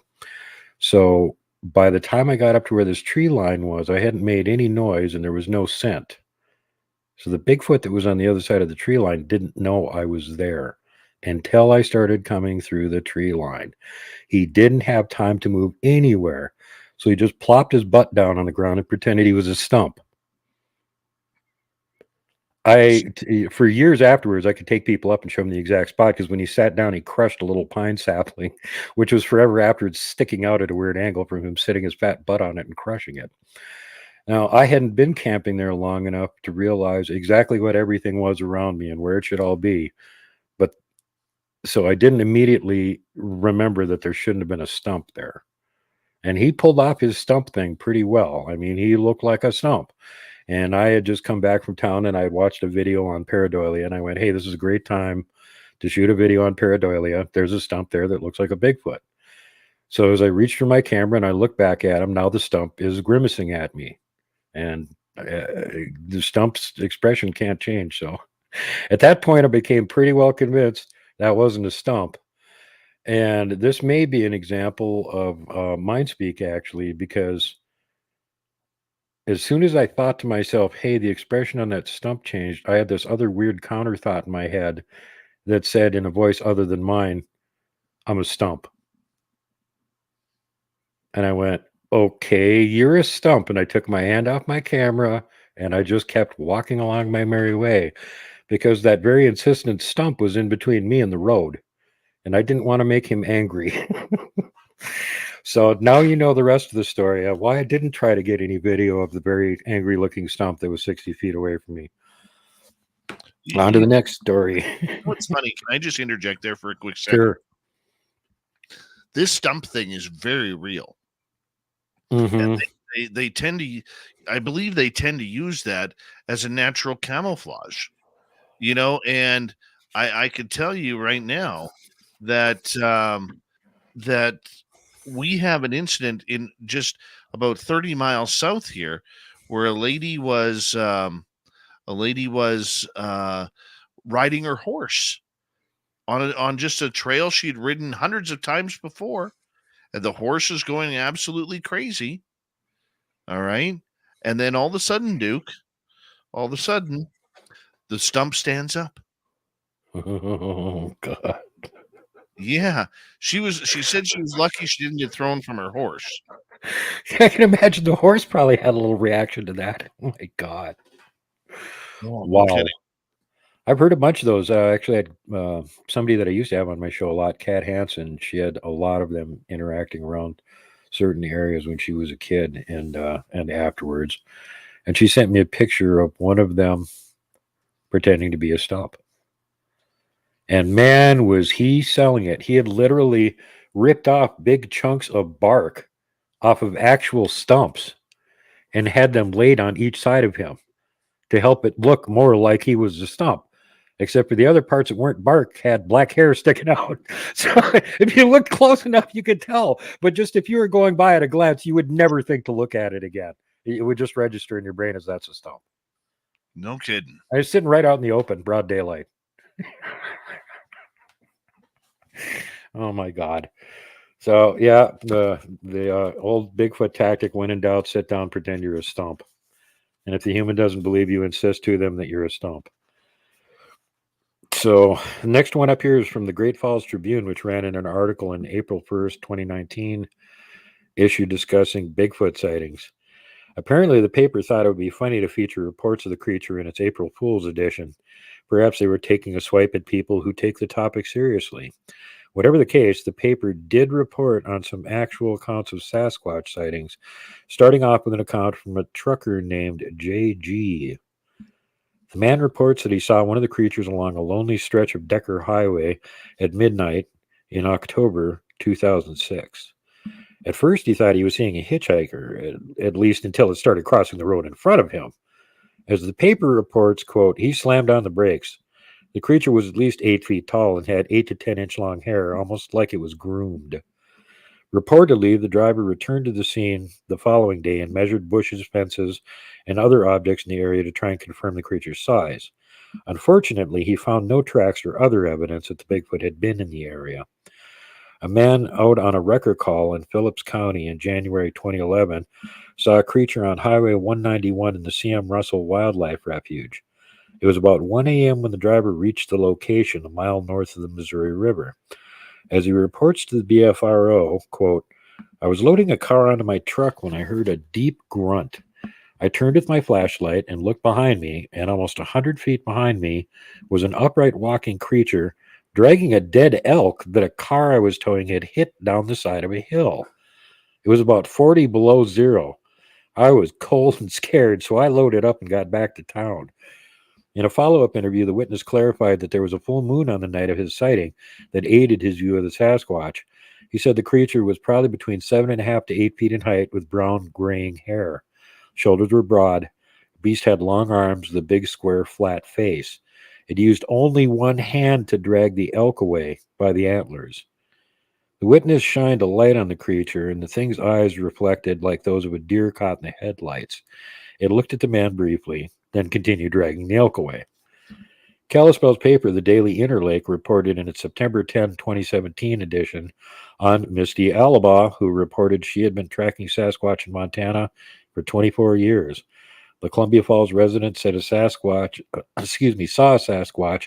when she was 17 years old in 1993.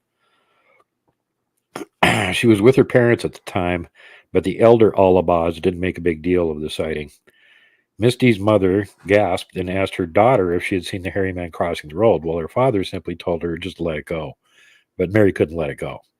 As the paper reports, quote, her father had worked backcountry logging jobs all his life and had seen some odd occurrences through the years that couldn't easily be explained. He'd been told if you leave it alone, it will leave you alone. Then Alabaz saw it with her own eyes. It was like nothing she'd ever seen before, but she knew it was Bigfoot. There's no doubt in my mind, she said. It was on a short hill. You could see the daylight between his arms, his hair lifting in the breeze. Alabaz continued to research the topic of Bigfoot as she grew older. While she has traveled to other regions to do field research, her main focus has been Montana, specifically the area between Kalispell and Libby, which is a great spot, and I'm not close to it, so I hope she's still doing it. Alabaz says she has evidence she has collected over the years, including hair, blood, and stool samples, but she doesn't have the resources to have testing done. Still, she presses on and tries to take a scientific approach. Alabaz told the Interlake, if it's what we think, it's something between prehistoric and a mountain gorilla. NBC News in Montana reported on search for Bigfoot in the state on November 1st, 2019. The news spoke with Joe Hauser, owner of the Montana Vortex and House of Mystery outside Glacier National Park. Hauser told reporters that he certainly believes in Bigfoot. As the story related, Hauser walked the ground every day. He bought the property to study the electromagnetic anomalies there, and he's the first to tell you weird things happen there. Quote, a lot of people come in totally skeptical, and then they leave and go, I don't know what's going on here, but there's definitely something going on here, Hauser said. At the attraction, he displays casts of Sasquatch footprints collected from various locations and says his interest was sparked when he first saw the famous Patterson-Gimlin film of Bigfoot in Northern California. He has also heard weird screams in 1983 that he believes were Bigfoot, but 22 years later, he had a sighting. This time, it was Avalanche Lake in Glacier Park with his son. Do you have time to go into this now? We got 1 minute and 21 seconds. Okay.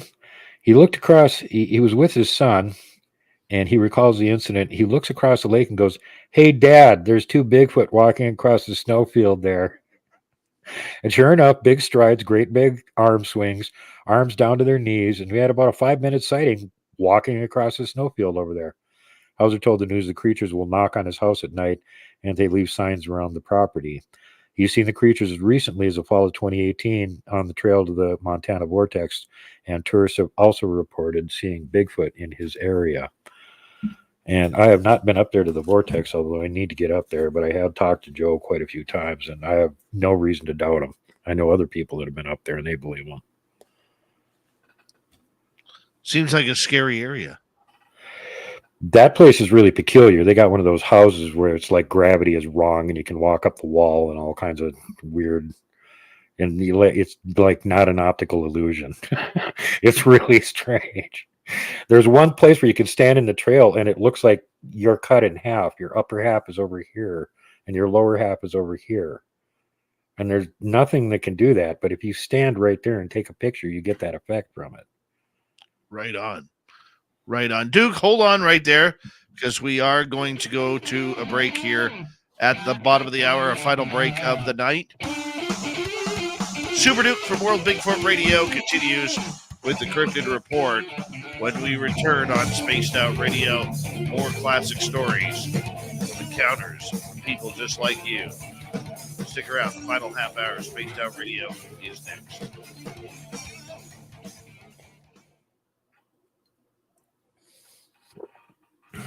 Hey, Super Duke, check your PayPal. Thanks, buddy. I'll send you that email over there right away. Yeah. It's just it's two short paragraphs, and it's, all I got to do is the Hollywood voiceover voice of God thing. It's simple. That's just so you know, this the PayPal is from all of us at Spaced Out Radio and Simon as well. Thanks, you guys. I appreciate it. Yeah, we love you. And go get yourself a cake there, Super Duke. I didn't know about that. I tell you what, one of the reasons I overspent is because I had to go see the new Godzilla movie. I'm not sad that I spent the money to see it. I want to go see it again. Freaking awesome. The best Godzilla movie ever. I'm going to go have a couple of hits up my cigarette and I'll be back. That's Super Duke there from World Bigfoot Radio. That man would have a muscle flex off against any Sasquatch. Guaranteed. Guaranteed. By the way, have you seen our Bigfoot stuff that we have at spacedoutradio.com? Yeah, we got some cool swag there. How about Alien and Bigfoot sharing a beer? Or the Bigfoot trying to look like Sweet Robbie G.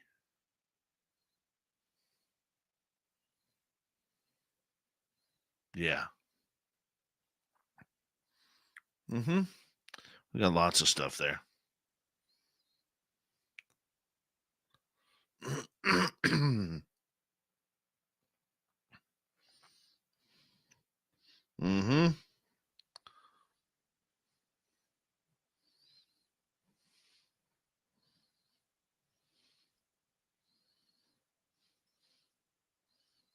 Remember, if you come to the Reno party, whoever is the lucky winner of the draw we're going to do, not the draw, the auction we're going to do, will get to shave my beard.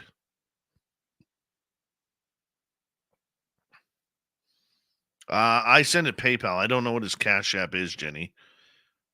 We'll get it in there.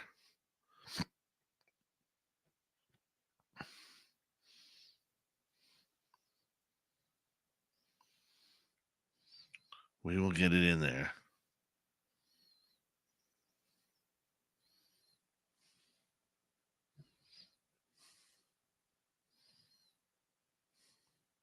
Here he comes. Super Duke. Super Duke. The birthday boy. Super Duke. What's your Cash App? People are asking. PayPal.me/World Bigfoot Central. I thought you had Cash App. Nope. PayPal. PayPal. Only PayPal. Here, I'll type that in. PayPal. I can type it in chat too. Yeah. I have type capability. Wonderful.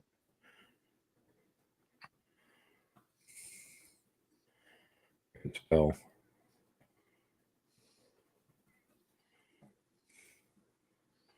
There you go. Right. No, it doesn't want to type it.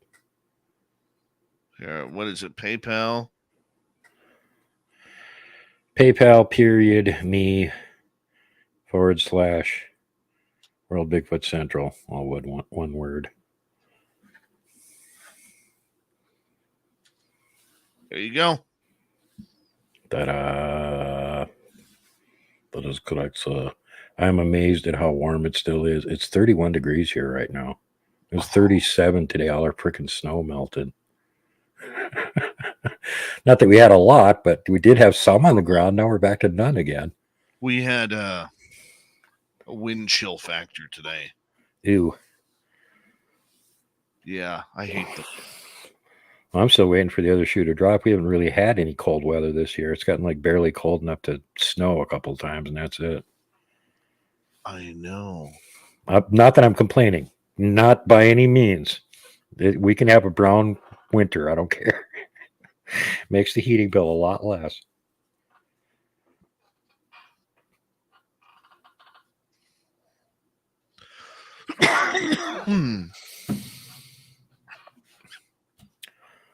Ooh, boy. We got 20 seconds. Ooh, boy. We're getting little people reports tonight. Woohoo!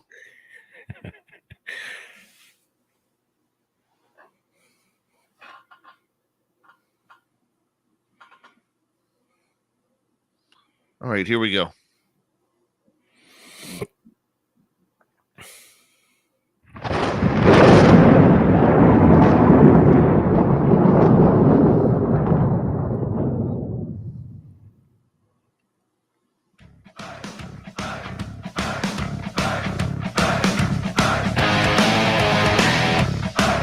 Here we go with the final half hour of Spaced Out Radio tonight. Thank you for joining us. My name is Dave Scott. Very much appreciate earning your listening ears. Reminder to all of you that if you've missed portions of this show or others, check out our free archives by going to youtube.com/Spaced Out Radio. Do me the favor, hit that subscribe button. Our website, spacedoutradio.com. We have a plethora of features for you. Rock out to Bumblefoot, read us or join us on the Newswire. Check out our swag as well. Follow us on Twitter at Spaced Out Radio, Instagram at Spaced Out Radio Show, and on Patreon in the Space Travelers Club. Super Duke from World Bigfoot Radio. We call him the birthday boy around here. Good to have you with us, man. Da-da-da-da-da-da. Tomorrow's my birthday. Da-da-da. Actually, it's that day right now. Now that he looks at the clock, oh yeah, it's actually my birthday. Hey, happy birthday to me. So anyway, getting back to my buddy Joe Hauser up there at the Montana Vortex. Joe says, we have lots of sightings here. They're just not reported. Didn't I bring that up last time, Dave? Sounded like Like there actually are lots of reports here, just nobody bothers to tell the BFRO. Yeah. Hauser said, we take reports in here almost every week. And this is all over Montana, Georgetown Lake, Anaconda. People have been having experiences down there for years. Anaconda is like near me. Glacier Park has a lot of sightings up there. The BFRO received a report from a witness who was riding a snowmobile in Jefferson County on March 9th, 2019. The witness posted the following description. I was up snowmobiling in the Elkhorns and I saw a very tall creature about 200 yards away. I'd say the shoulders had to be 5 feet wide and it was probably 9 feet tall. I watched it for a minute, then I got freaked out and left. The sightings occurred around 12 noon and 2 other witnesses were present. In a follow-up on the report, investigators learned that the creature had, quote, very dark charcoal or deep gray to black hair. The witness did not see any facial features but noticed large biceps. After about a minute of observation, the witness and his friends left the scene. When they passed by the spot again several hours later, the creature was gone. On June 12, 2019 at 12:35 p.m., a motorist driving up Crane Mountain Road in Flathead County saw a large black creature run up the side of a mountain. The witness first thought it was a bear and pulled off to get a better look. According to the BFRO report, quote, I looked up to see a bipedal creature, or whatever it was, taking large strides up the steep incline up the hill. After 70 yards, it stopped and looked at me, then continued up the mountain out of sight. It was completely covered in jet black hair, and when the sun hit its hair, it shined a brass or copper color. When BFRO investigators Caitlin and Thomas Ertz followed up with the witness, they learned that he had returned to the location the following day and attempted to make a cast of tracks found in the area. The follow-up report on the BFRO website notes, cast was not recoverable as it broke into many pieces when attempting to retrieve it. He only was able to cast one track. He brought his girlfriend up, and there appeared to be 2 sets of tracks, one slightly bigger than his 12 boot size, and another quite a bit larger. He did not have a measurement of either. The witness took the Ertzes to the exact location of his sighting, and the investigators noticed an abundance of edible plants in the area, including wild strawberries, blackberries, huckleberries, morel mushrooms, and more. A nearby creek is a source of fresh water. The witness stressed to the investigators how impressed he was at the creature's easy movements, noting that it took the thing less than 10 seconds to climb the steep embankment. The witness was extremely uncomfortable being back at the location of his sighting. A truck driver traveling in Mineral County on Interstate 90 near Lookout Pass in the Bitterroot Range, hey, that's right next to me, saw a Bigfoot standing on the backside of a concrete barrier. It was 4:30 a.m., April 2020, when the incident occurred. Nothing better to do at 4:30 in the morning than stand there and watch trucks go by. Sure. He said the sighting lasted only 5 to 10 seconds, but the creature was illuminated by the truck's high beams. The creature's hair was long and reddish-brown in color. According to the witness, an avid hunter and outdoorsman, the Bigfoot moved extremely fast and was quickly out of sight. The witness reported his sighting to the BFRO in June 2020. And that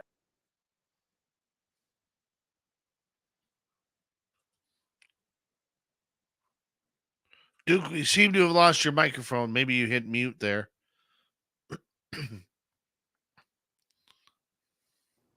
Oh, heck did that happen?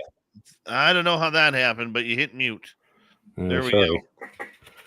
Anyway, before we get over to the little people, report some updates on a show I did a couple weeks ago with Iron Dogger, where the Giant's door in this rock mountain over on the coast of Oregon was blowing up the internet because the guy said he saw this rock door open and a giant go in it and close it. And everybody thought he was crazy. And he got off the social network and didn't post anything anymore. So somebody that I know that was right next door to it basically drove over there and filmed it from below it and everything. And yeah, we know exactly where it is. And then subsequent to that, somebody else went and actually climbed up and rappelled down from the top. And so they were swinging in front of this gigantic stone door. And they went knock, knock, knock on it. And they videotaped that. And guess what? Sounds hollow. And then somebody else tried to climb up from down below, which seemed like an insane idea to start with. But then when he gets up there and he starts filming the slope that he just climbed up, you're like, yeah, okay, you're crazy. This is super steep and it's all covered with plants and moss that's wet and slippery. You're totally asking for it. And he got up close to the base of the door before he kind of thought the better of it and went, I don't think I can go any further up without mountaineering equipment. But somebody else has been up here. Look, there's a track. And he puts his foot in this track, which is about 30 inches long and 15 inches wide and sunk about 3 inches into the ground. And I'm going, okay, are you sure there's not giants using this door? Because what the hell left that track up there? Nobody in their right mind would be climbing up there. Nobody has a 30-inch foot that's 15 inches wide either, by the way. So extremely creepy. Okay, so the obligatory giant updates. Little people in Montana. Ooh. The little people of the Pryor Mountains. Pryor Mountains are a mountain range that stretches through Carbon and Bighorn counties south of Billings. So this is right kind of on the border between Montana and Wyoming. The range is primarily on the Crow Reservation and in the Custer National Forest, and we've all heard that name Custer before. Yeah, happened right near there. With portions of it on private land. The mountains are deeply cut by numerous rugged limestone canyons, and the south and west slopes rise gradually from the prairie to subalpine prairie plateaus, peaking at over 8,700 feet elevation. Pryors are considered a botanical hotspot because of the rich range of plant species found there. Nearly 1,000 species of plants have been identified to date, including 40% of all the plant species that grow in the entire state of Montana, and numerous rare and sensitive plants. Wildlife is abundant in the range with bighorn sheep, mule deer, many species of birds, bats, and numerous other mammals. Archaeologists date human presence in the mountains from at least 10 to 12,000 years ago. The Crow Nation considers the Pryor Mountains sacred, in part because it's the territory of the Little People. According to the Crow, the Little People carved the petroglyphs that can be found in the Pryor Mountains. Although many of the region's tales of Little People are centered on the Pryor Mountains, the stories aren't limited to the range or to the Crow tribe specifically. According to the traditions of numerous native peoples in the region, Montana and some of the surrounding territory was once home to a tribe of powerful Little People, and some believe the little ones still live in some of the state's sacred places. Yeah, well, I'll vouch for that. I found their moccasin tracks up here, so yeah, they're still around. Little people are typically described as looking like humans for the most part, with the exception of their small size. Views of the natures of the little people vary by tribe. Nez Pierce said the little ones lived deep in the woods and could make themselves invisible by rubbing themselves with certain types of grass. The Shoshone lore says the little people were vicious warriors and tricksters. Bad fortune was often blamed on them. If a man suffered an injury or if his horse went lame, it might be due to the little people and their invisible arrows. According to the Flathead, who lived north of me, the first inhabitants of their territory were a race of dwarves who stood about 3 feet tall. They looked like natives, but their skin was very dark. The Flathead said that the little people owned herds of tiny horses that also stood about 3 feet in height. Rather than use the animals for riding, the little people used the small horses as a food source during the winter months. So they got bonsai horses. Okay. Some of the Flatheads believed the little people were crowded out and pushed high into the mountains before they completely vanished. The dwarves were very powerful, and the Flatheads believed that one who obtained a dwarf as his guardian was very fortunate. One person who received such power was a man named Charlie Gabe. Gabe was a medicine man of the Kalispel tribe who lived on the Flathead Reservation. Gabe passed away in the winter in 1936 and 37, but his power has long been remembered. Gabe became friends with Harry Hulbert Turney High, an American anthropologist and author. For some unknown reason, Charlie Gabe shared his story of his medicine power with Turney High. Sharing such a story is rare. Accounts of obtaining spirit power are often deeply personal, and many believe that sharing information about the source of one's power will weaken it. Gabe's story is recounted in Ella Clark's Indian Legends from the Northern Rockies. Now, according to Gabe, he grew up very poor, living among the Flatheads. When he was 14 years old, Gabe sought his medicine power. He fasted and climbed high into the mountains to seek a vision. Gabe was a young man who wanted unusual power, so he climbed much higher than most would dare to go. Eventually, he started seeing indications that he was on the right track, signs and symbols that he understood as indications to continue his trek. Near exhaustion, he found a large hole and peered inside, where he saw the little people were preparing a dance. At first, Charlie went unnoticed, but when the little people were finally ready to dance, the chief acknowledged the boy and invited him to come and dance with them. Charlie and the little people danced all night and then slept through the day. This was repeated until they had danced 4 nights and rested 4 days. At that point, Charlie knew that his time on the mountain was done. Before he left, he grabbed one of the little people to take back with him. The little man escaped, but Charlie caught him again. This happened again and again. After the 4th time the young man caught the dwarf, the little man said to him, "You captured me. Well, you must now keep me and feed me for 4 years. Then you must take me back to my people and free me. When that time comes, I will tell you something good." So for 4 years, Charlie Gabe kept the little man hidden, feeding him the best food he could find. When the time had passed, he carried the dwarf back up the mountains to his people. "I've been your guest for 4 years now," said the dwarf. "From now on, when you're in trouble or when you need anything, think hard about me. I will come to your aid. You need not suffer danger anymore. Also, I will give you my power whenever you want to help someone else." True to his promise, the little man granted Charlie Gabe power and went on to be a renowned medicine man, revered by both the Kalispels and the Flathead tribes.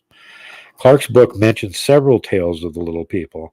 One Flathead reports some of the traditional beliefs. In the old days, many dwarves lived around Rosebud Lake. It used to be surrounded by dense forest with much underbrush. Trees and bushes were so thick that people could get through them only with difficulty. That's the kind of place the little dwarves like. In the evening, my family would sometimes hear sticks beating against the trunks of trees. My grandparents would say, "The dwarves are hitting the trees." We children would be afraid. Descriptions of the little people were varied. Some said they wore brown suits and pointed brown caps. Sasquatch researchers will no doubt note the curious similarities between some of the little people lore and Bigfoot reports. The sagittal crest that is often reported in Bigfoot sightings could to some appear to be a pointed hat.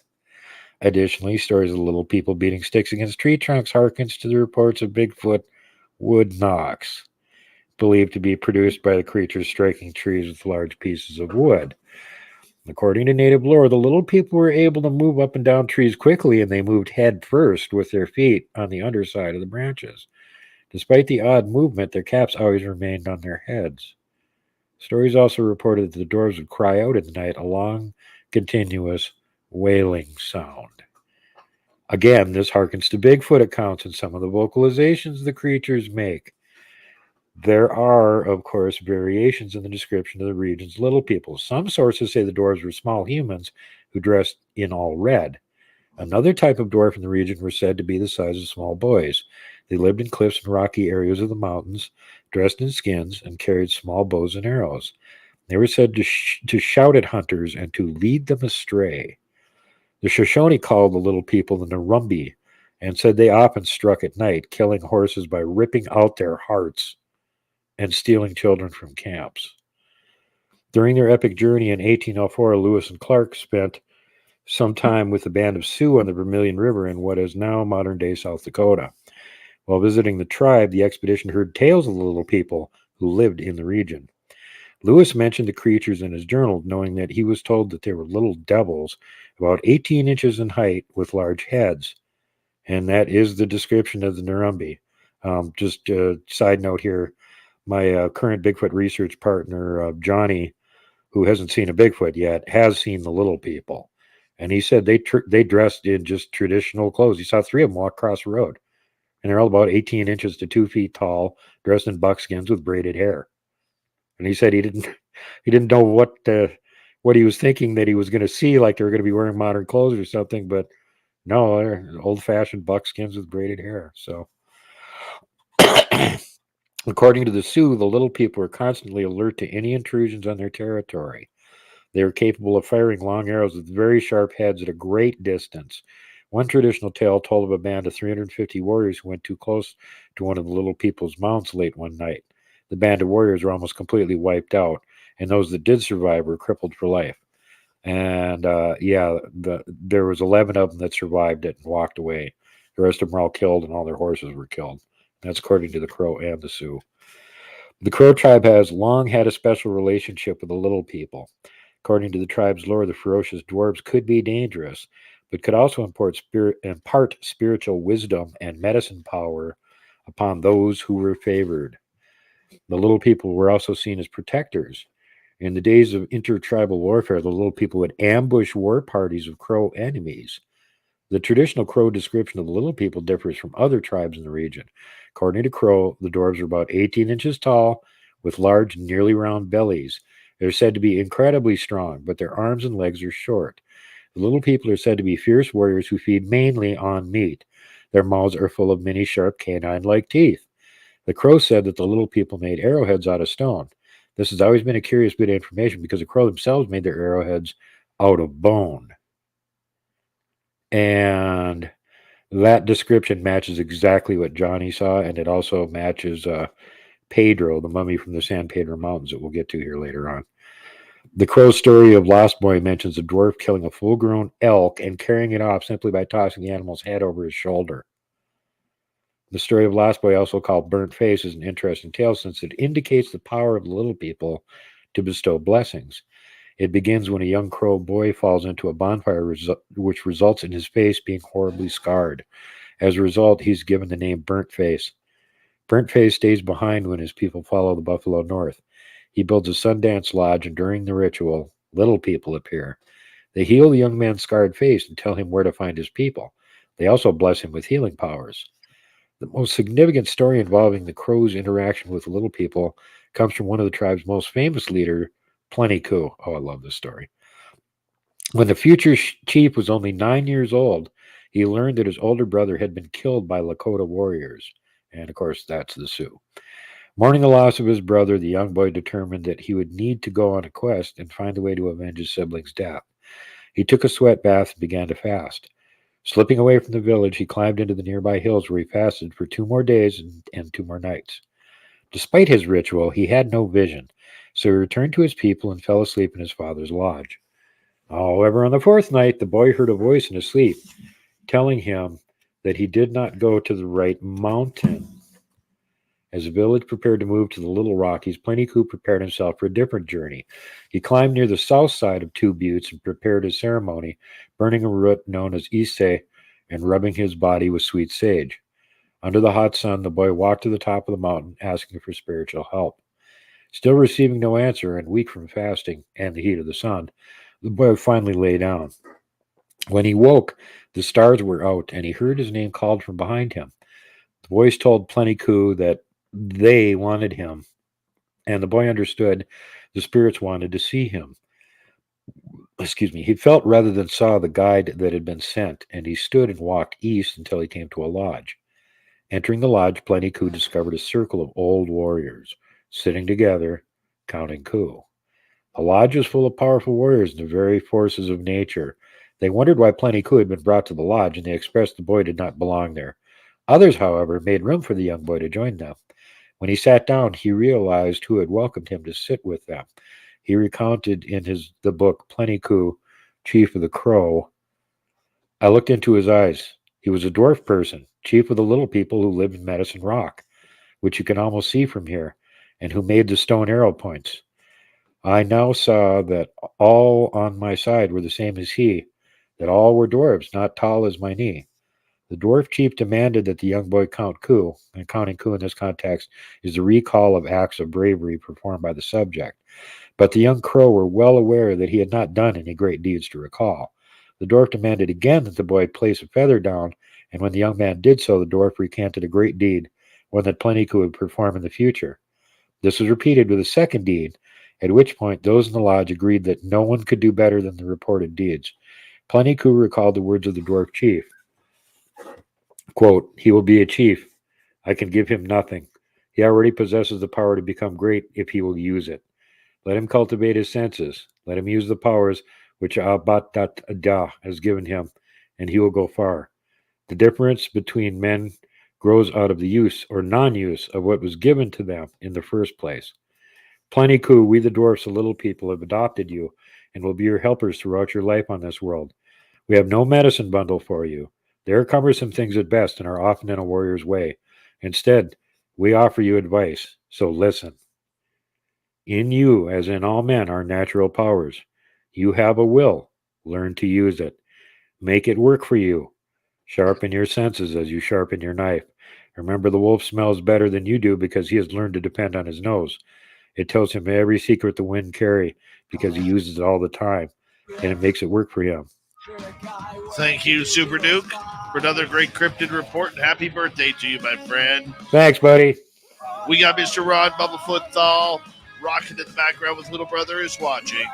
Bumblefoot is the official music of Spaced Out Radio, rocking us in and out of every single show. Get your horns up for the guitar god himself.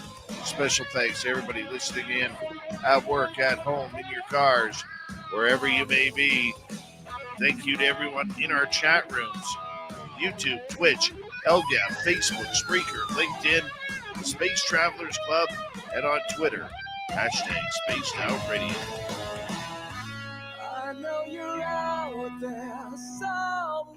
Remember, this show is copyrighted by Spaced Out Radio, SOR Media Ventures Limited.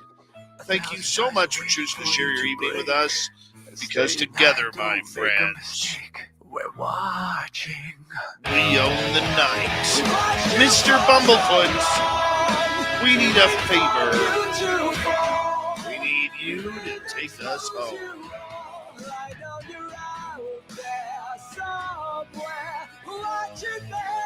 Yes, the Woo train has docked for the night. And soon, my friends, we shall ride again. Your seats are always available.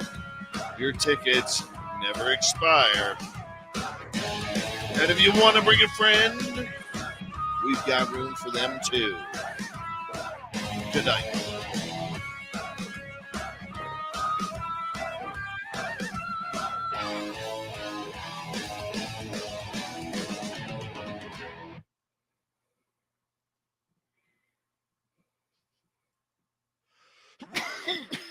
That was fun times. Thanks for the happy birthdays in the chat room, everyone.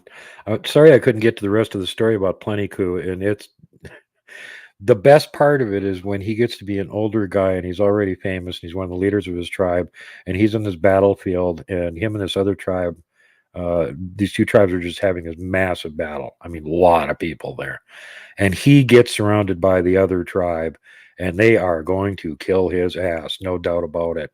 And right in the plain view of his tribe and the other tribe, guess who shows up and saves him? The little people. And they carved a path right out of there for him to make a getaway. So at that point, you got both tribes reporting it. What are you supposed to do with something like that? Well, I don't know. The ones that couldn't stand him are going like, yeah, well, we would have killed him too if those little people hadn't showed up and saved his ass. You know?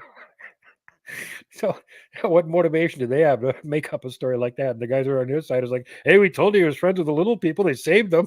You know, see, they showed up. What am I doing here, buddy?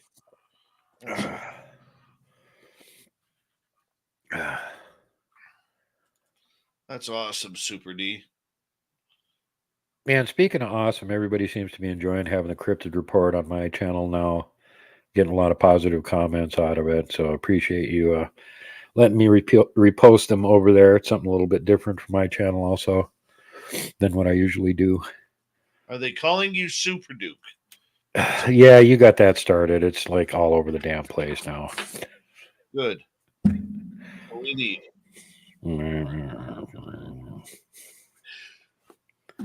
If there hadn't already been a Super Dave Osborne, I'd call you Super Dave, just in retaliation. I know. For people Do you remember Super Dave? oh, hell yeah. Freaking love Super Dave. He was awesome. Lordy.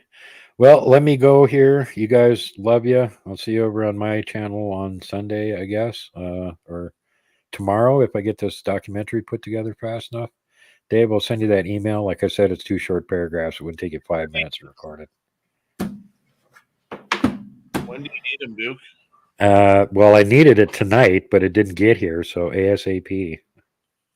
Otherwise, I won't be able to put it out tomorrow. It'll take too long to edit. Okay.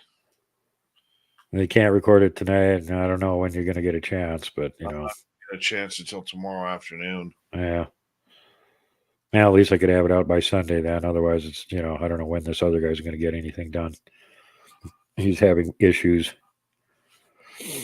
So, all right, you guys, love y'all. Thanks for being here, and I'll see you again next Tuesday. And for those of you that donated, and to you, Dave, especially, thanks, you guys. Appreciate it. Really appreciate it. Love y'all. You're Duke-alicious to us, man. Wait till you guys get to see my documentary, then you're really going to be digging it. So you're all Duke-alicious. Pretty soon, Beyonce will have a song about you. God. Yeah, and just remember, everybody, don't hug the Wookiees, and Bigfoot's coming. Gonna get you. All right, buddy. Take care. All right. Birthday Duke right there. Don't get much more nicer than some super duking on Super Duke's birthday. Sure you all would agree.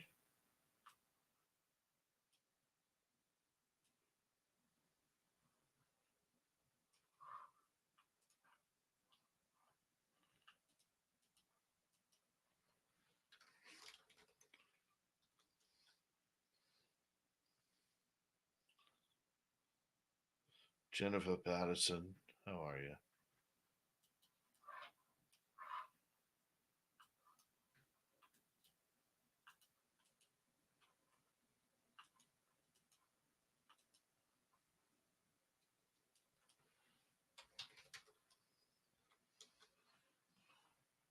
Thanks, Mike Bothwell.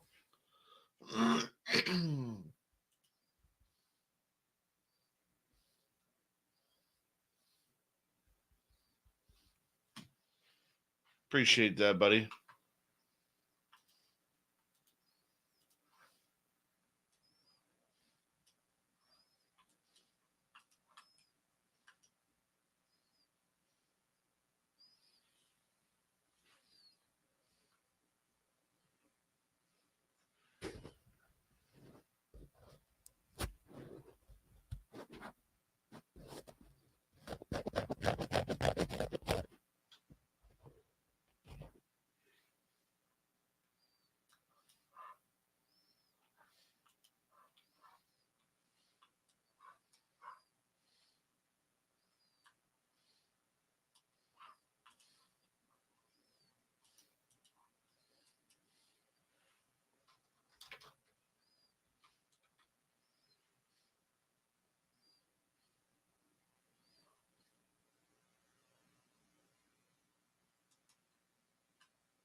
I want to say a big thank you to Louie with a hat trick, Mike Bothwell ×2, Gizmo, Canashift Cress, T-Bone, Simon ×2 for the great super chats. Very much appreciate the love. Oh, there's CS too. Thank you, CS. Very much appreciate the love. Tomorrow night on the show, it's Science Bob and Friends, where Dr. Bob McGuire comes in to talk about really cool UFO thingies. It's a week of UFOs tonight. Can't wait till Friday night. My arch nemesis, Paul Hynek, is going to join us. Remember, people, no matter what happens during that show, he's not funny. No, not funny at all.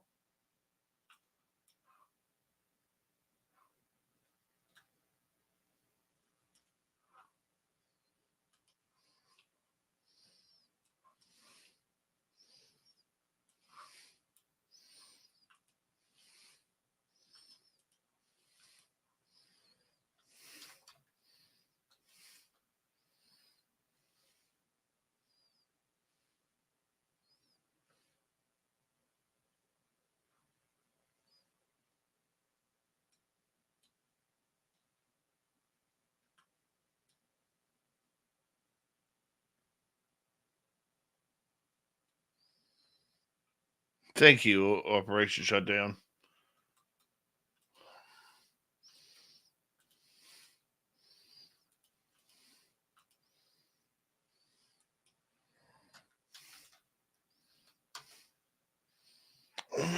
I don't know yet.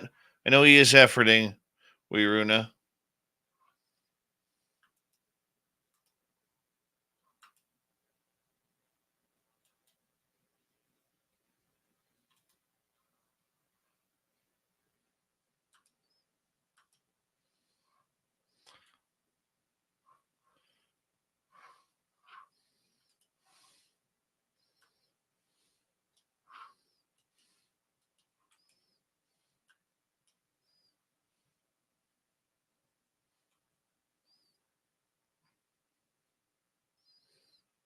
All right, guys, I'm going to shut this down, go get some editing done, and we will chat with you guys really, really soon, like tomorrow night with Science Bob and Friends. You guys all take care. If you haven't already, if you're new, hit that subscribe button, ring that bell, and I'll deliver the woo. I think it's a fair trade. All right, you guys have a good time. See you tomorrow night, everybody.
Stay healthy, my friend. You too. If you need bail money, give me a call. Always, Dad. Take care. You too.